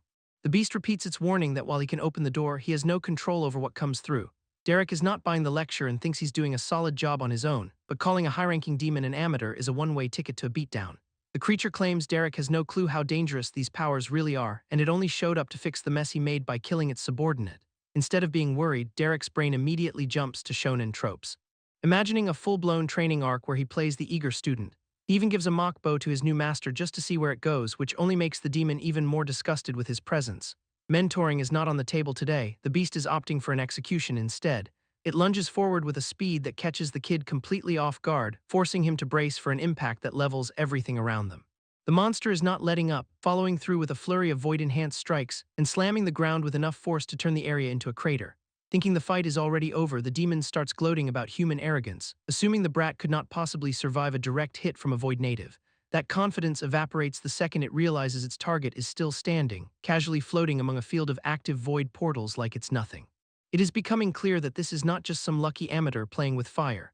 Derek reveals he spent a massive amount of time inside the void itself, and the demon decides right then that he's too dangerous to be left alive. The demon opens fire with everything it has, sending void beams tearing through the air. Derek barely manages to weave through the initial barrage as portals open up on every side to turn the entire area into a crossfire zone. One of the blasts finally connects, sending the kid crashing down into the dirt below. Not giving him a second to breathe, the monster follows up with a massive overhead slam and detonates a wave of energy that levels the remaining landscape. Dust and debris settle to show Derek still moving in the center of the crater, though the demon is already diving back in to finish the job for good. Even with blood running down his face, the kid starts finding the rhythm of the attacks. Waiting for the perfect opening while the beast continues its reckless assault. Another heavy hit lands right where he is standing, but instead of staying down, Derek just brushes off the dust and comments on how hard the guy hits. This whole experience makes him realize that he must be a nightmare for anyone else to fight. The demon is insulted that a human would have the nerve to laugh while staring death in the face, though Derek clarifies that he is not laughing at his own funeral. His eyes light up as he tells the monster that it's actually the one about to die. Before the beast can even react to the threat, the kid lunges forward with a sudden burst of speed, drawing a pair of glowing daggers that hum with concentrated void energy. He cuts right through the monster's defense in a single clean motion and transitions into a series of strikes that completely flip the momentum of the fight. Derek opens void portals above the monster and skewers it with beams of concentrated energy. This is not just about speed anymore, as he gathers a massive amount of power into his fist and unleashes a point-blank blast that sends the beast crashing through the terrain. The sheer impact of the follow-up strike creates a shockwave that levels the immediate area, leaving the monster broken and pinned deep inside a massive new crater. With the fight effectively over, the kid walks over to the mangled creature to finish the job. The beast is done fighting and begs for a quick death rather than enduring the humiliation. Derek is not in a rush though, since he's curious about how a void beast can actually hold a conversation. The monster reveals that his kind is forced to answer the call, but Derek lacks true control for now. Confused by the cryptic warning, our hero tries to get more info about these void creatures and their masters. Instead of explaining the hierarchy, the demon just repeats its plea to be put out of its misery. Realizing that letting it live would just lead to a never-ending hunt, Derek prepares the final blow. He gives the monster a final nod of respect for the challenge before driving a blade through its skull. That marks the end of the quest, and he's managed to bag 2 high-level void beasts for Stella. As the dust settles, Derek starts the long walk back and checks in with Sylvie via their mental link. It turns out the bunny is busy using a local adventurer as a personal taxi while calling him an idiot. They're strolling through a nearby town, but Sylvie is not exactly being subtle about who is in charge. Derek warns her to keep a close eye on the storage ring so the girl nearby does not try anything funny. He tells the rabbit to handle the situation but makes it very clear that she should not kill anyone yet. With that settled, he finally arrives at a massive manor under the moonlight to handle his next objective. Back at the guild, the receptionist assumes Derek just forgot something or had more questions, but the man nearly jumps out of his skin when the monster's head slams onto the counter. Finishing a week-long high-level hunt in a single afternoon was not exactly in the man's schedule, and while the 2 gold coins feel like chump change for that much effort, the real prize is the official gold adventurer's badge he has finally earned. After a quick mana injection to bind the rank to his soul, Derek is officially in the club. With the guild business handled, he heads back to the local inn to regroup for the night, planning to check in on his teammates before meeting back up with Stella in the morning. He finds the group at dinner and immediately starts grilling Thomas about this new girl, who the kid describes as the nicest and most helpful person he's ever met. Apparently, this Alicia character spent all day showing him the ropes and promised to help him rank up, but Derek is not buying it, especially since Sylvie already flagged the girl as a potential scammer. Thomas is too far gone in his crush to listen, so Derek decides to let the kid learn this lesson the hard way. He tells the kid to stay sharp and heads to bed, conveniently leaving the naive boy to pay for the meal. The next morning arrives quickly at the inn, and it is time to get back to the real work. Derek finds Stella at her office, arriving just in time for their pre-scheduled meeting. She's in a surprisingly good mood and tells him she has a special surprise waiting for him. She even makes him sit down and close his eyes like she's about to give him a massive reveal, and for a second it feels like a serious plot development is about to drop, only for her to present the first drinkable prototype of the botanist's new coffee blend. Derek takes his first sip and immediately recognizes the familiar scent of home. It's a decent start, but he is not exactly impressed with the current quality. He suggests tweaking the brewing process or even double brewing for a stronger kick, and explains how roasting the beans longer can create that rich, bold flavor profile. Once the base is right, it is just a matter of adding milks and sugars to taste. Stella diligently takes notes, promising to pass these weirdly specific tips to her chefs. Derek corrects her, insisting that coffee experts have their own title. Apparently, back where he is from, coffee is not just a drink, it is a whole culture. With the tasting over, Stella brings the conversation back to the high-stakes business at hand. She slides over a formal appraisal for the void beast he brought in, which causes Derek to nearly choke on his drink when he sees the evaluation. The offer sits at a massive 25,000 gold, a number she confirms is completely legitimate. While Derek is making bank, Thomas is busy spending his own coins elsewhere. He's treating Alicia to breakfast and ice cream while they stroll through the city, and the kid is clearly falling for it now that she's moved on to using cute nicknames. She moves in closer, reaching out to touch his hand as they talk, but they are not actually alone on this little date. Sylvie is perched right on the boy's head, watching him get played in real time. Before things can progress any further, the little spirit bites down hard, leaving Thomas screaming in pain and wondering why his pet just turned on him. Alicia tries to play the concerned girlfriend after Sylvie's bite, while the bunny just walks off like she did not do anything wrong. Back at the shop, Stella is staring down a second void beast Derek just pulled out. This one is much smaller, but her reaction says it's anything but ordinary. Derek offers it as a freebie to sweeten their deal, claiming it's just a weak juvenile, but Stella is not taking his word for it and asks to inspect the creature herself. She takes a small sample of its blood to test the potency, and the quality turns out to be completely off the charts. The merchant immediately orders her staff to secure the specimen, telling Derek there's no way she can accept this as a gift once he knows the truth. Most void beast meals barely nudge a person's stats after a full feast, so Derek listens as she breaks down the insane math on this one. Just that single drop of blood permanently boosted her vitality, making this worthless baby beast more valuable than everything else they've discussed. While they handle the payout, the scene shifts to a high-end estate where a messenger bird lands during a quiet tea time. A mysterious woman reaches for her cup to finally relax. But a magical communication from Stella interrupts the peace. The connection flickers to life as she puts her tea down, and she's clearly hoping this latest report is not just more boring shop talk. Alana tells Stella to patch him through, wanting to hear from the source. Stella hands over the crystal but warns that even hearing this woman's voice can be a trap. Derek takes the call anyway, confident his mental stats can handle whatever comes next. He picks up the crystal and gives a simple greeting to the boss on the other side. Alana plays nice for exactly 1 second before testing him with a mental command. She tells him to hop on one foot and his body starts moving on its own, but he shuts the impulse down instantly, asking her to cut the games. Resisting a direct command like that is basically impossible, which makes Alana even more obsessed. Derek wants to talk shop, but she's busy marveling at how he is not a mindless puppet yet.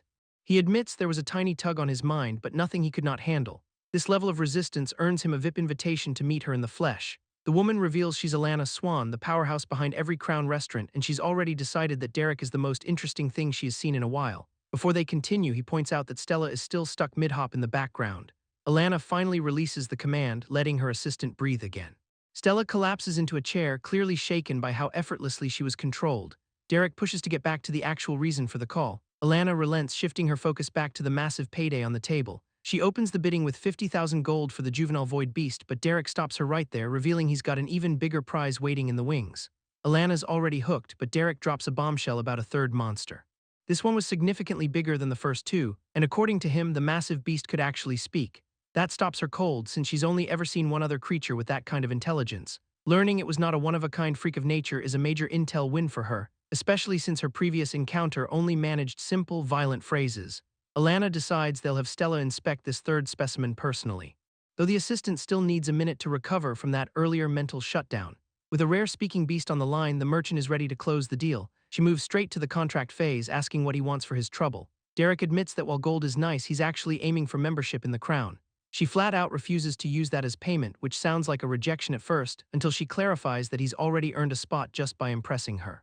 He's officially in the club, and he makes sure to thank her for the vote of confidence. She tells him to drop the formalities and call her Alana, surprised he did not ask for more. But for Derek, building this bridge is worth more than any mountain of coins. Alana sweetens the pot anyway, offering to process the void meat for him.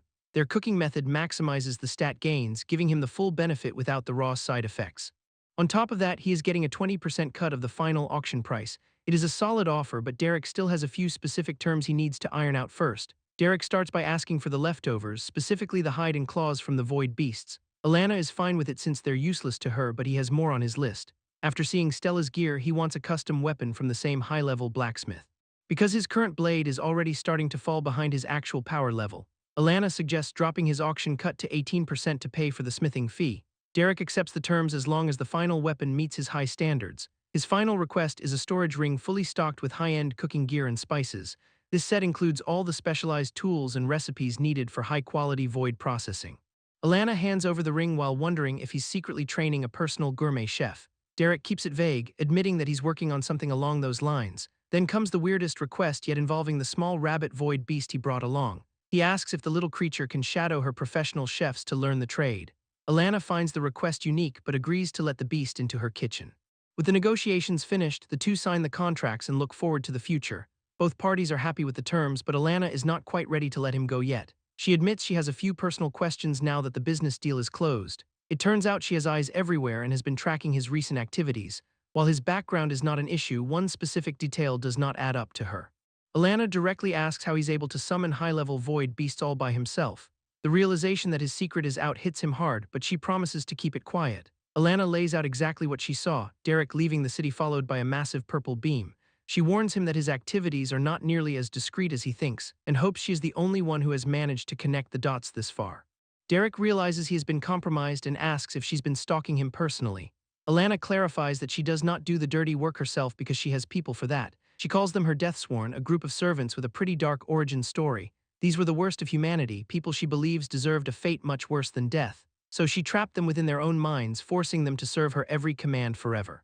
She quickly reassures him that she only reserves this treatment for the truly irredeemable.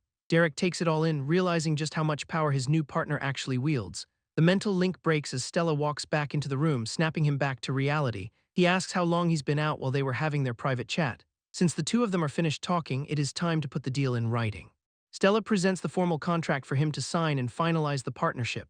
Derek does not hesitate, putting pen to paper to make the agreement official. With the signatures done, he's officially welcomed as a member of the Crown Restaurant. Stella hands over his new membership card and explains the binding process. A quick pulse of mana binds the card to his soul, securing his new status. Next, she hands over the storage ring he requested as part of their trade.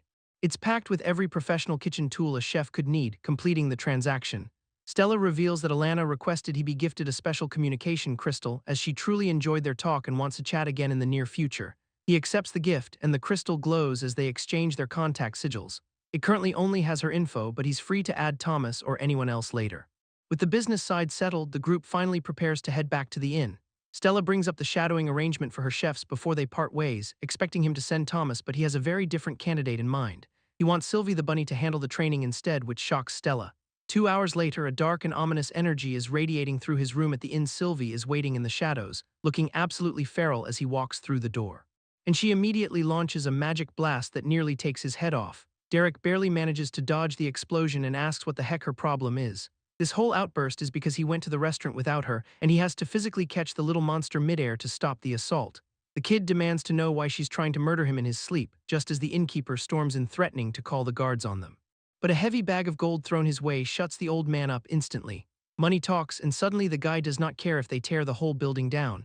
Thomas peeks around the corner, confirming the bunny's grudge is over the food, only to realize Derek actually did go to the Crown and starts his own tantrum. Derek explains the membership was for better food access, which instantly calms the room down.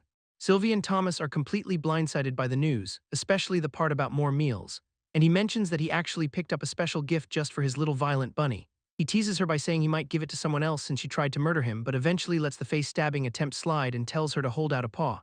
Derek slides a ring onto her finger that fits perfectly, revealing it's more than just jewelry. It's a whole dimensional storage space filled with every high-end cooking tool a chef could want. This is apparently only the first half of her reward, but Sylvie is already over the moon. She starts testing out the gear immediately, summoning knives with a little too much enthusiasm. Watching her juggle sharp objects makes both Derek and Thomas regret their life choices just a bit. Bright and early the next morning, the scene shifts to the high-stakes environment of the Crown. The head chef is already breathing down everyone's necks as they prep for the lunch rush. He gives the standard machine speech, reminding the crew that one weak link breaks the whole system. Mistakes are not tolerated here, and he expects his team to fix any errors before they reach a plate. A chorus of agreement rings out as the kitchen staff prepares for the doors to open, but the boss mentions there's one unusual addition to the roster for today's service. He introduces a special guest who will be shadowing them to learn the ropes of professional cooking. Sylvie is sitting front and center in a custom chef outfit, ready to prove she is more than a mascot. The professional chaos begins immediately with knives hitting the boards and meat being prepped at high speed, And with the pans already flaming, Sylvie's official training under the best chefs in the city is finally underway. The lunch rush is hitting the Crown kitchen hard with orders flying left and right. Sylvie is completely starstruck by the speed and precision of the professional staff, and the head chef keeps the pressure on with constant status checks on every station. Motivated by the chaos, she decides it is time to master the art of vegetable prep. The kitchen fades away as she transforms a simple onion into a legendary boss monster. This foul creature stands in the way of her culinary greatness, and she refuses to let a vegetable trespass in her kitchen domain. In her mind, the onion's life is forfeit the moment she unsheathes her blade. She launches a full-scale telekinetic assault on the unsuspecting vegetable, treating a simple garnish like a high-level dungeon raid.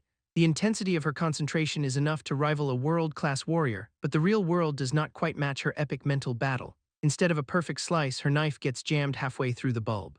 She puts everything she has into the telekinetic tug-of-war to force the cut, while Derek explains her weird methods to the confused chefs watching nearby. Even with the struggle, she respects the onion as a truly worthy opponent. She charges back in for another round of high-stakes vegetable combat, determined to prove that her will is stronger than a layer of skin. The battle reaches a fever pitch as she dives in for the finishing blow. Landing a massive bunny hop slam to finally conquer the prep station. The onion goes flying after that massive impact, and Sylvie realizes her reputation is about to hit the floor. Letting that vegetable touch the ground means the prep is ruined, and it would make a liar out of Derek for vouching for her skills.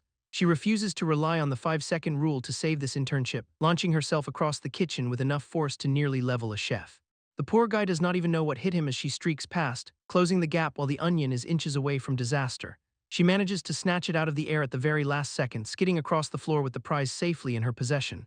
While she celebrates saving the day, the professional staff is just confused, wondering why the new intern is treating a single onion like a holy relic. Back at home, Derek finally makes it through the door. Wondering how Sylvie's first day in the kitchen is working out, he is immediately cornered by a messenger who's been chasing him for days, finally delivering a formal invitation for dinner with City Lord Malcolm Toreth. Derek puts on a show of being honored by the high-profile request, listening to the guy hype up how exclusive this weekend meal is going to be. Then he just tosses the letter into the trash like it is junk mail. Casually blowing off the City Lord and heading back out to enjoy the day. Derek's magic bracelet starts ringing, interrupting his quiet day. It's Alana calling with an urgent heads-up about something her scouts spotted. One of her magical eyes saw the City Lord's son leaving town with a girl. Derek confirms she's talking about Malcolm's kid, and she's 100% sure it is him. He's been trying to dodge the City Lord, but it looks like his luck just ran out. Alana explains they're heading east to a private noble hunting ground for horned boars. Derek realizes he has to step in and decides to follow their trail. Before he hangs up, Alana gives him one very specific piece of advice. She begs him not to kill the kid or the City Lord because she hates dealing with mourning nobles. Since they're supposed to be allies, his body count is technically her problem too. Derek gets the message and promises to keep things non-lethal while he keeps watch. He sets off to see what kind of trouble Thomas has managed to walk into this time. Out in the woods, Thomas and Alicia are following a guy named Clay to a hunting spot. Clay is hyping up a secret location where they can find plenty of strong boars, but Thomas's companion is skeptical, wondering how Clay can be so sure they will be alone. It turns out Clay is actually a noble, which explains the small army trailing them. The guards are there to do the heavy lifting and round up the monsters for the group. Clay brushes it off, saying they're just there to ensure nothing goes wrong during the hunt. Thomas's companion still isn't buying it, questioning why a noble would even bother with commoners. Clay insists Alicia is like family, especially since her family is richer than most low-level lords anyway. Clay makes it clear that the only reason Thomas is even invited is because Alicia insisted on it. Warning the kid that if he can't pull his own weight, getting hurt is entirely on him. Thomas does not back down, activating a mana buff to prove he's ready for the frontline, and once Clay sees the kid is serious, he leads the charge into the hunting grounds. They do not have to wait long before the group spots their target lurking in the brush. A massive boar comes barreling toward them exactly on schedule, triggering a violent charge that shakes the ground beneath their feet. Clay reminds the team that his support buffs will only last 10 minutes, so he wastes no time slamming his shield directly into the monster's face. Thomas takes the cue to jump into the fray, aiming a high-altitude lunge right at the beast's exposed neck. The spear connects with a solid hit that sends the creature reeling, but the boar is not going down without a messy fight.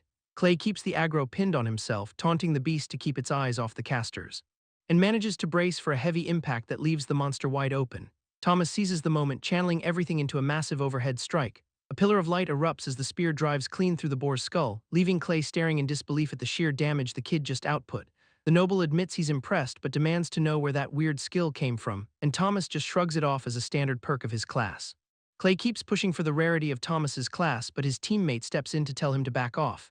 He drops the subject for now, though he is still clearly looking for an opening. Thomas takes a moment to meditate and get back in the zone, turning down a heel since he's already back at full strength for the next round. and the guards don't give them much breathing room before unleashing the next massive boar. This one is even more aggressive, barreling straight toward the group. Clay gives the signal for everyone to get into their standard positions, while the party's support gets her magic ready to keep the front line standing. She throws her final buff onto Clay instead of Thomas, claiming she's too low on mana to cover both of them. Clay tells the kid to stay behind him, promising to keep the aggro locked down. As the beast charges, the noble braces his shield like he is going for a standard block, only to show his hand right as the collision is about to happen. He leaps clean over the monster at the last second, completely exposing the kid behind him. The monster slams into Thomas with full force, catching him completely off guard, screaming as he is sent flying back with a heavy wound across his torso. Gasping for air, he demands to know why Clay just let him get hit like that. The guards ignore the betrayal and focus on finishing off the boar with their crossbows, while Clay drops the act and admits he actually wanted the kid to die right there. He draws his sword, noting that things would have been much simpler if the boar had just finished the job. Thomas can barely stand as he asks why all this is happening, only for Clay to mock him, claiming a kid of his status must have stolen that storage ring. Realizing the entire betrayal was just a petty robbery, the kid starts laughing through the blood and pain because he finally understands the warning he was given earlier. The killers are confused by the sudden breakdown, wondering who this man with a pet bunny could actually be. Clay's expression shifts as the name Derek Hunt crosses his mind, making the guards hesitate as they realize they might be hunting a friend of a legendary hunter. But the noble refuses to back down, deciding that if the kid has powerful connections, he definitely cannot let him leave this forest alive. Thomas braces himself for the end. While Clay gives the final order to his men to open fire, the guards level their crossbows and pull the triggers, sending a volley of bolts straight for the boy's chest, only for the projectiles to shatter into splinters before they can even touch him. Total silence hits the clearing as the guards realize their target is suddenly untouchable, right as Derek Hunt steps out of the shadows with a slow clap.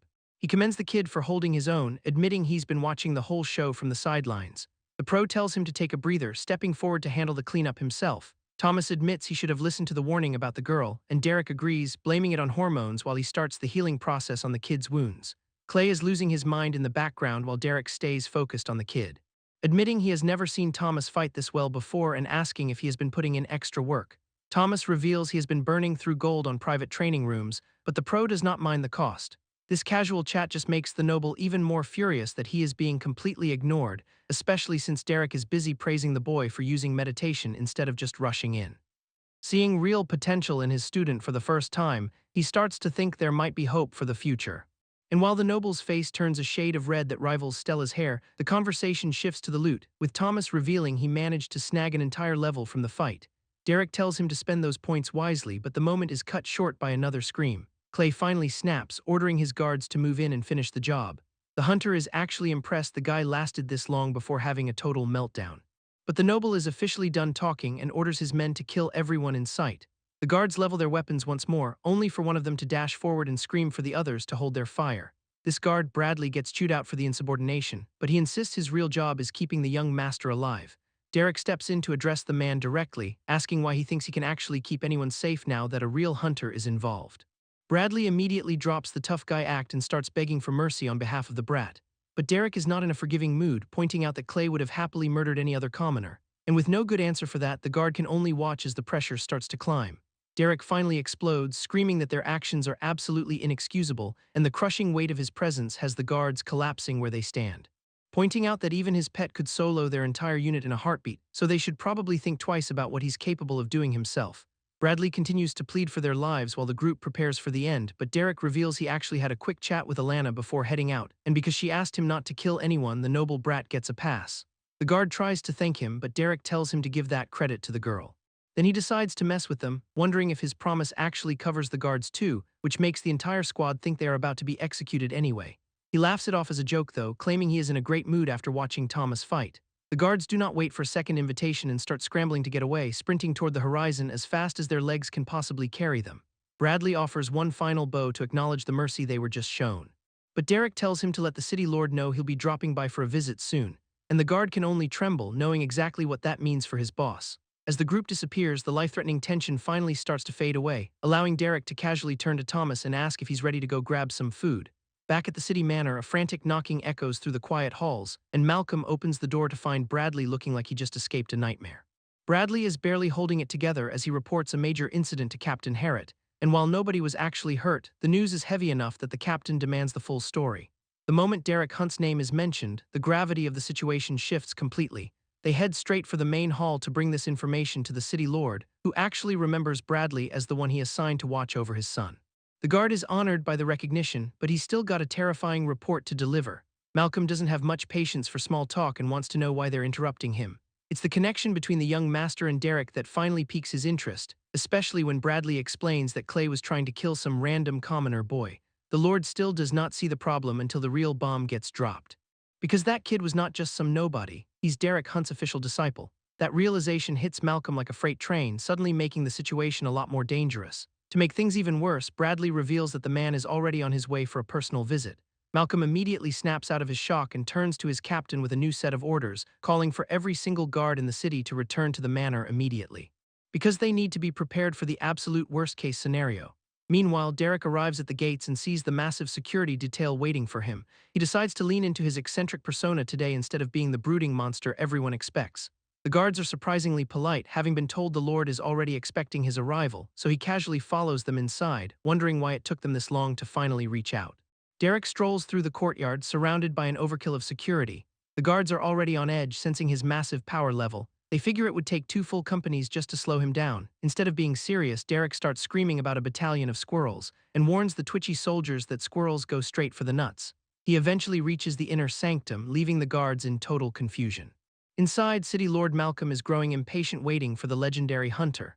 The giant doors finally swing open with a loud, piercing creak. Derek enters and immediately starts roasting the Lord for not using WD-40. Malcolm tries to start a formal welcome but gets cut off instantly. The room's opulence is so over the top that Derek starts whistling in mockery. He pretends to be shocked, accusing Malcolm of being the king in disguise. The trolling goes full tilt as he starts bowing to the supposed royalty. Malcolm panics, shouting that calling him king is a one-way ticket to treason. Derek points out that only a king would build such a flashy room, and then demands an apology for the mix-up once Malcolm confirms his rank. This leaves the Lord completely speechless and gasping for air. He sinks back into his chair, already regretting this entire meeting. Bradley watches from the side, clearly amused by Derek's chaotic energy. Finally, the joke ends as Derek introduces himself and starts walking forward. Derek decides it is time for a proper introduction while Malcolm is still reeling, but he immediately shifts his attention toward the man standing guard. This is Captain Harrot, and Derek can tell right away that he's overqualified for the gig. Babysitting spoiled lordlings is a waste of a veteran soldier's talent, and the kid is not shy about saying it. Harrot plays it cool, claiming he's just doing his duty to his lord. Derek starts guessing the leverage Malcolm has, whether it is blackmail or some old family debt, then dismisses the honor talk and offers a massive pay raise to get the captain to switch sides. Malcolm can't believe this guy is recruiting his own head of security right in his face. Derek hits him with a casual "Who are you again?" just to keep the disrespect levels high.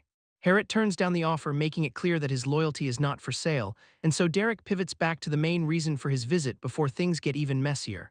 Pointing a finger at the throne, he demands to talk about what the Lord's son has been up to. That is the breaking point for Malcolm, who finally loses his temper. The noble shouts that his son is far above any lowly villager, showing his true colors. Hearing that makes Derek realize keeping his promise to Alana is going to be a lot harder. Malcolm tries to play the host card, claiming Derek needs to show some gratitude and starts threatening him for the lack of respect, but before he can finish the sentence, a wave of pure pressure slams into the room.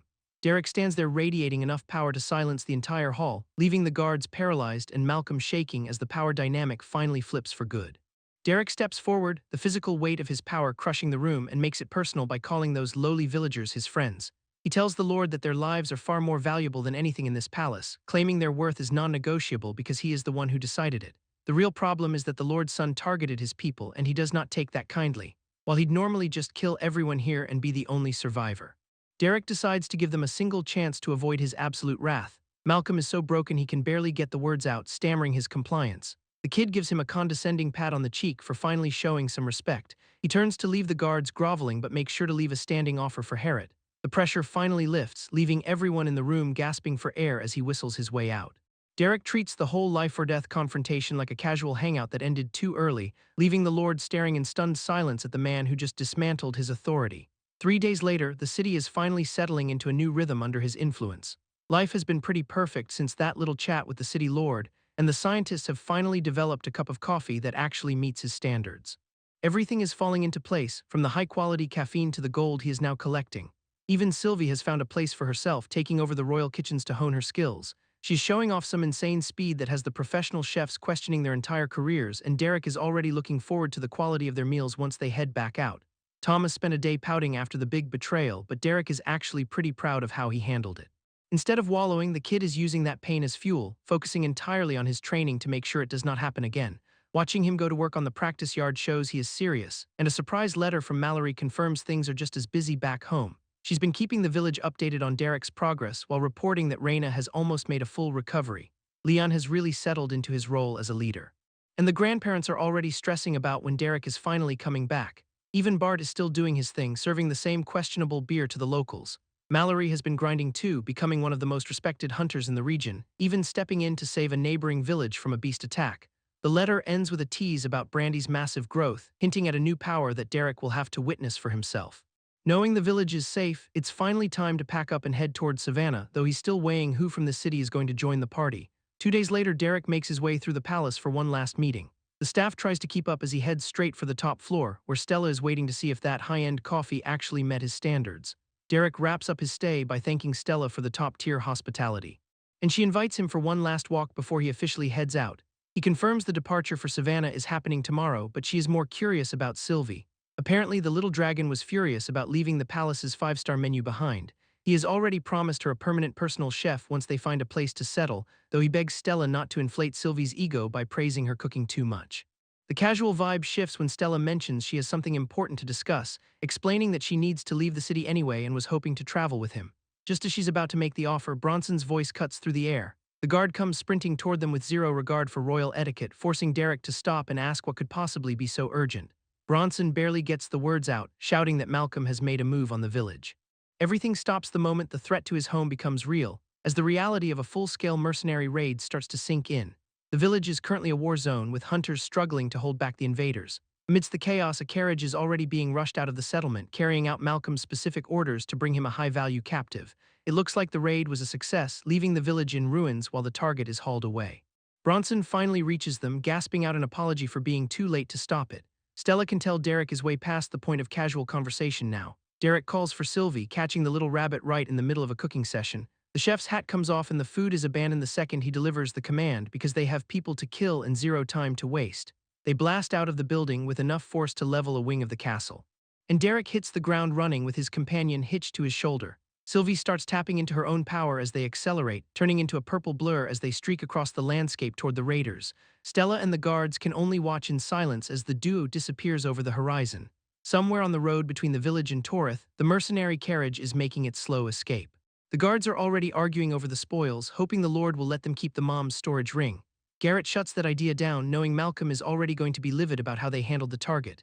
That woman is the only leverage they have over the kids, so they'd better hope they aren't punished for the bruises. Inside the dark carriage, the captives are bound and terrified, while the mercenaries shout at them to shut up. One guard threatens to make things even worse if they do not stop the sobbing, but his partner suggests letting them cry it out before they reach the city. The bickering stops when one of the men notices something strange approaching from behind. A massive shockwave is tearing through the path, and it is closing the distance with terrifying speed. The guard realizes that whatever is closing in is way bigger than a normal traveler, and it's already too late to run. Derek lands right on top of the carriage, smashing the whole thing into the dirt before the guards can even react. One of the mercenaries tries to pull rank, shouting that they're on official business for the city lord. Hearing that the Lord of Torith is behind the kidnapping does not exactly make Derek want to show mercy. The lead guard keeps running his mouth, while his partner realizes way too late that they're way out of their league. Derek does not waste time talking and tears the carriage apart with a single strike. And there they are, bound and gagged in the wreckage as his mother realizes her son actually came for her. Knowing she's safe for the moment, Derek turns to Sylvie with a new set of orders. The kid is heading back to check on the village, leaving the small fry to handle the cleanup. Sylvie is more than happy to take over, landing in front of the mercenaries with a very different vibe than a normal pet. The guards start pointing fingers and making excuses, hoping a little fast-talking will save their skins.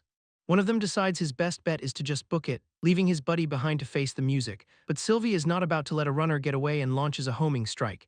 It connects instantly, ending the guard's escape before he can even clear the grass. Seeing his partner get deleted in seconds sends the last guard into a total panic, and the road quickly turns into a one-sided slaughter as the small creature finishes the job. Once the dust settles, the only thing on Sylvie's mind is the mess left behind. Even the horses are too traumatized to move after watching the cute bunny go on a rampage. Looking down at the stains, the little monster seems more annoyed about its fur than the lives it just took. Apparently, the head chef is going to have a fit if Sylvie shows up looking like a horror movie extra, so a quick cleanse spell takes care of the evidence, leaving the bunny looking as innocent as ever. Back in the carriage, the captives are still waiting for some kind of sign. Derek's mother peeks through the wreckage and finally sees the carnage on the road. Seeing the bodies and the empty horses makes her realize just how much has changed. The ropes are suddenly sliced clean as Sylvie makes a very fluffy entrance. Both women are stunned to see the little pet is the one handling the extraction. A system prompt appears as Sylvie starts laying on the charm with a telepathic greeting. The bunny explains that Derek already headed for the village and left it in charge. After a quick pause to judge the room, the little monster shifts into mascot mode. With a literal tada, Sylvie officially announces that the rescue mission is a total success. While the ladies are safe, Derek is burning mana to reach the village in record time. His main concern is making sure everyone else survived the fallout of his recent actions. A massive exp notification pops up, confirming Sylvie just deleted some high-level warriors for him. Those levels were higher than expected, but the kid knew Sylvie could handle the heavy lifting. He clears the village walls in one leap, not wanting to waste time with the gates. Upon landing, it becomes clear that the village has become a magnet for every mercenary around. The rumors about the dungeon reward have brought in a crowd that's way too big to manage. Every corner is packed with outsiders looking to capitalize on the chaos. Inside the house, the village leaders are already mourning what they think is a lost cause. The front door flies open and Derek steps in before they can finish their goodbyes. Everyone is frozen in shock, but the kid only has eyes for Reina. Reina is laid out on the table, barely hanging on while the village elders look on in despair. The system window is basically a countdown clock, giving her exactly 13 minutes to live. Derek moves in without a word, pushing past the grief to get close enough to help. He reveals a rare resurrection potion, a literal lifesaver he's been hoarding until now. Looking at the vial brings back some heavy guilt about Brandy's father, but he refuses to make the same mistake twice. Swearing to never be that selfish with his resources again, our guy starts pouring the elixir down her throat. The potion works instantly, stabilizing her condition until the system marks her as merely unconscious. Now that the medical emergency is handled, Derek is officially done being nice and demands to know who's responsible.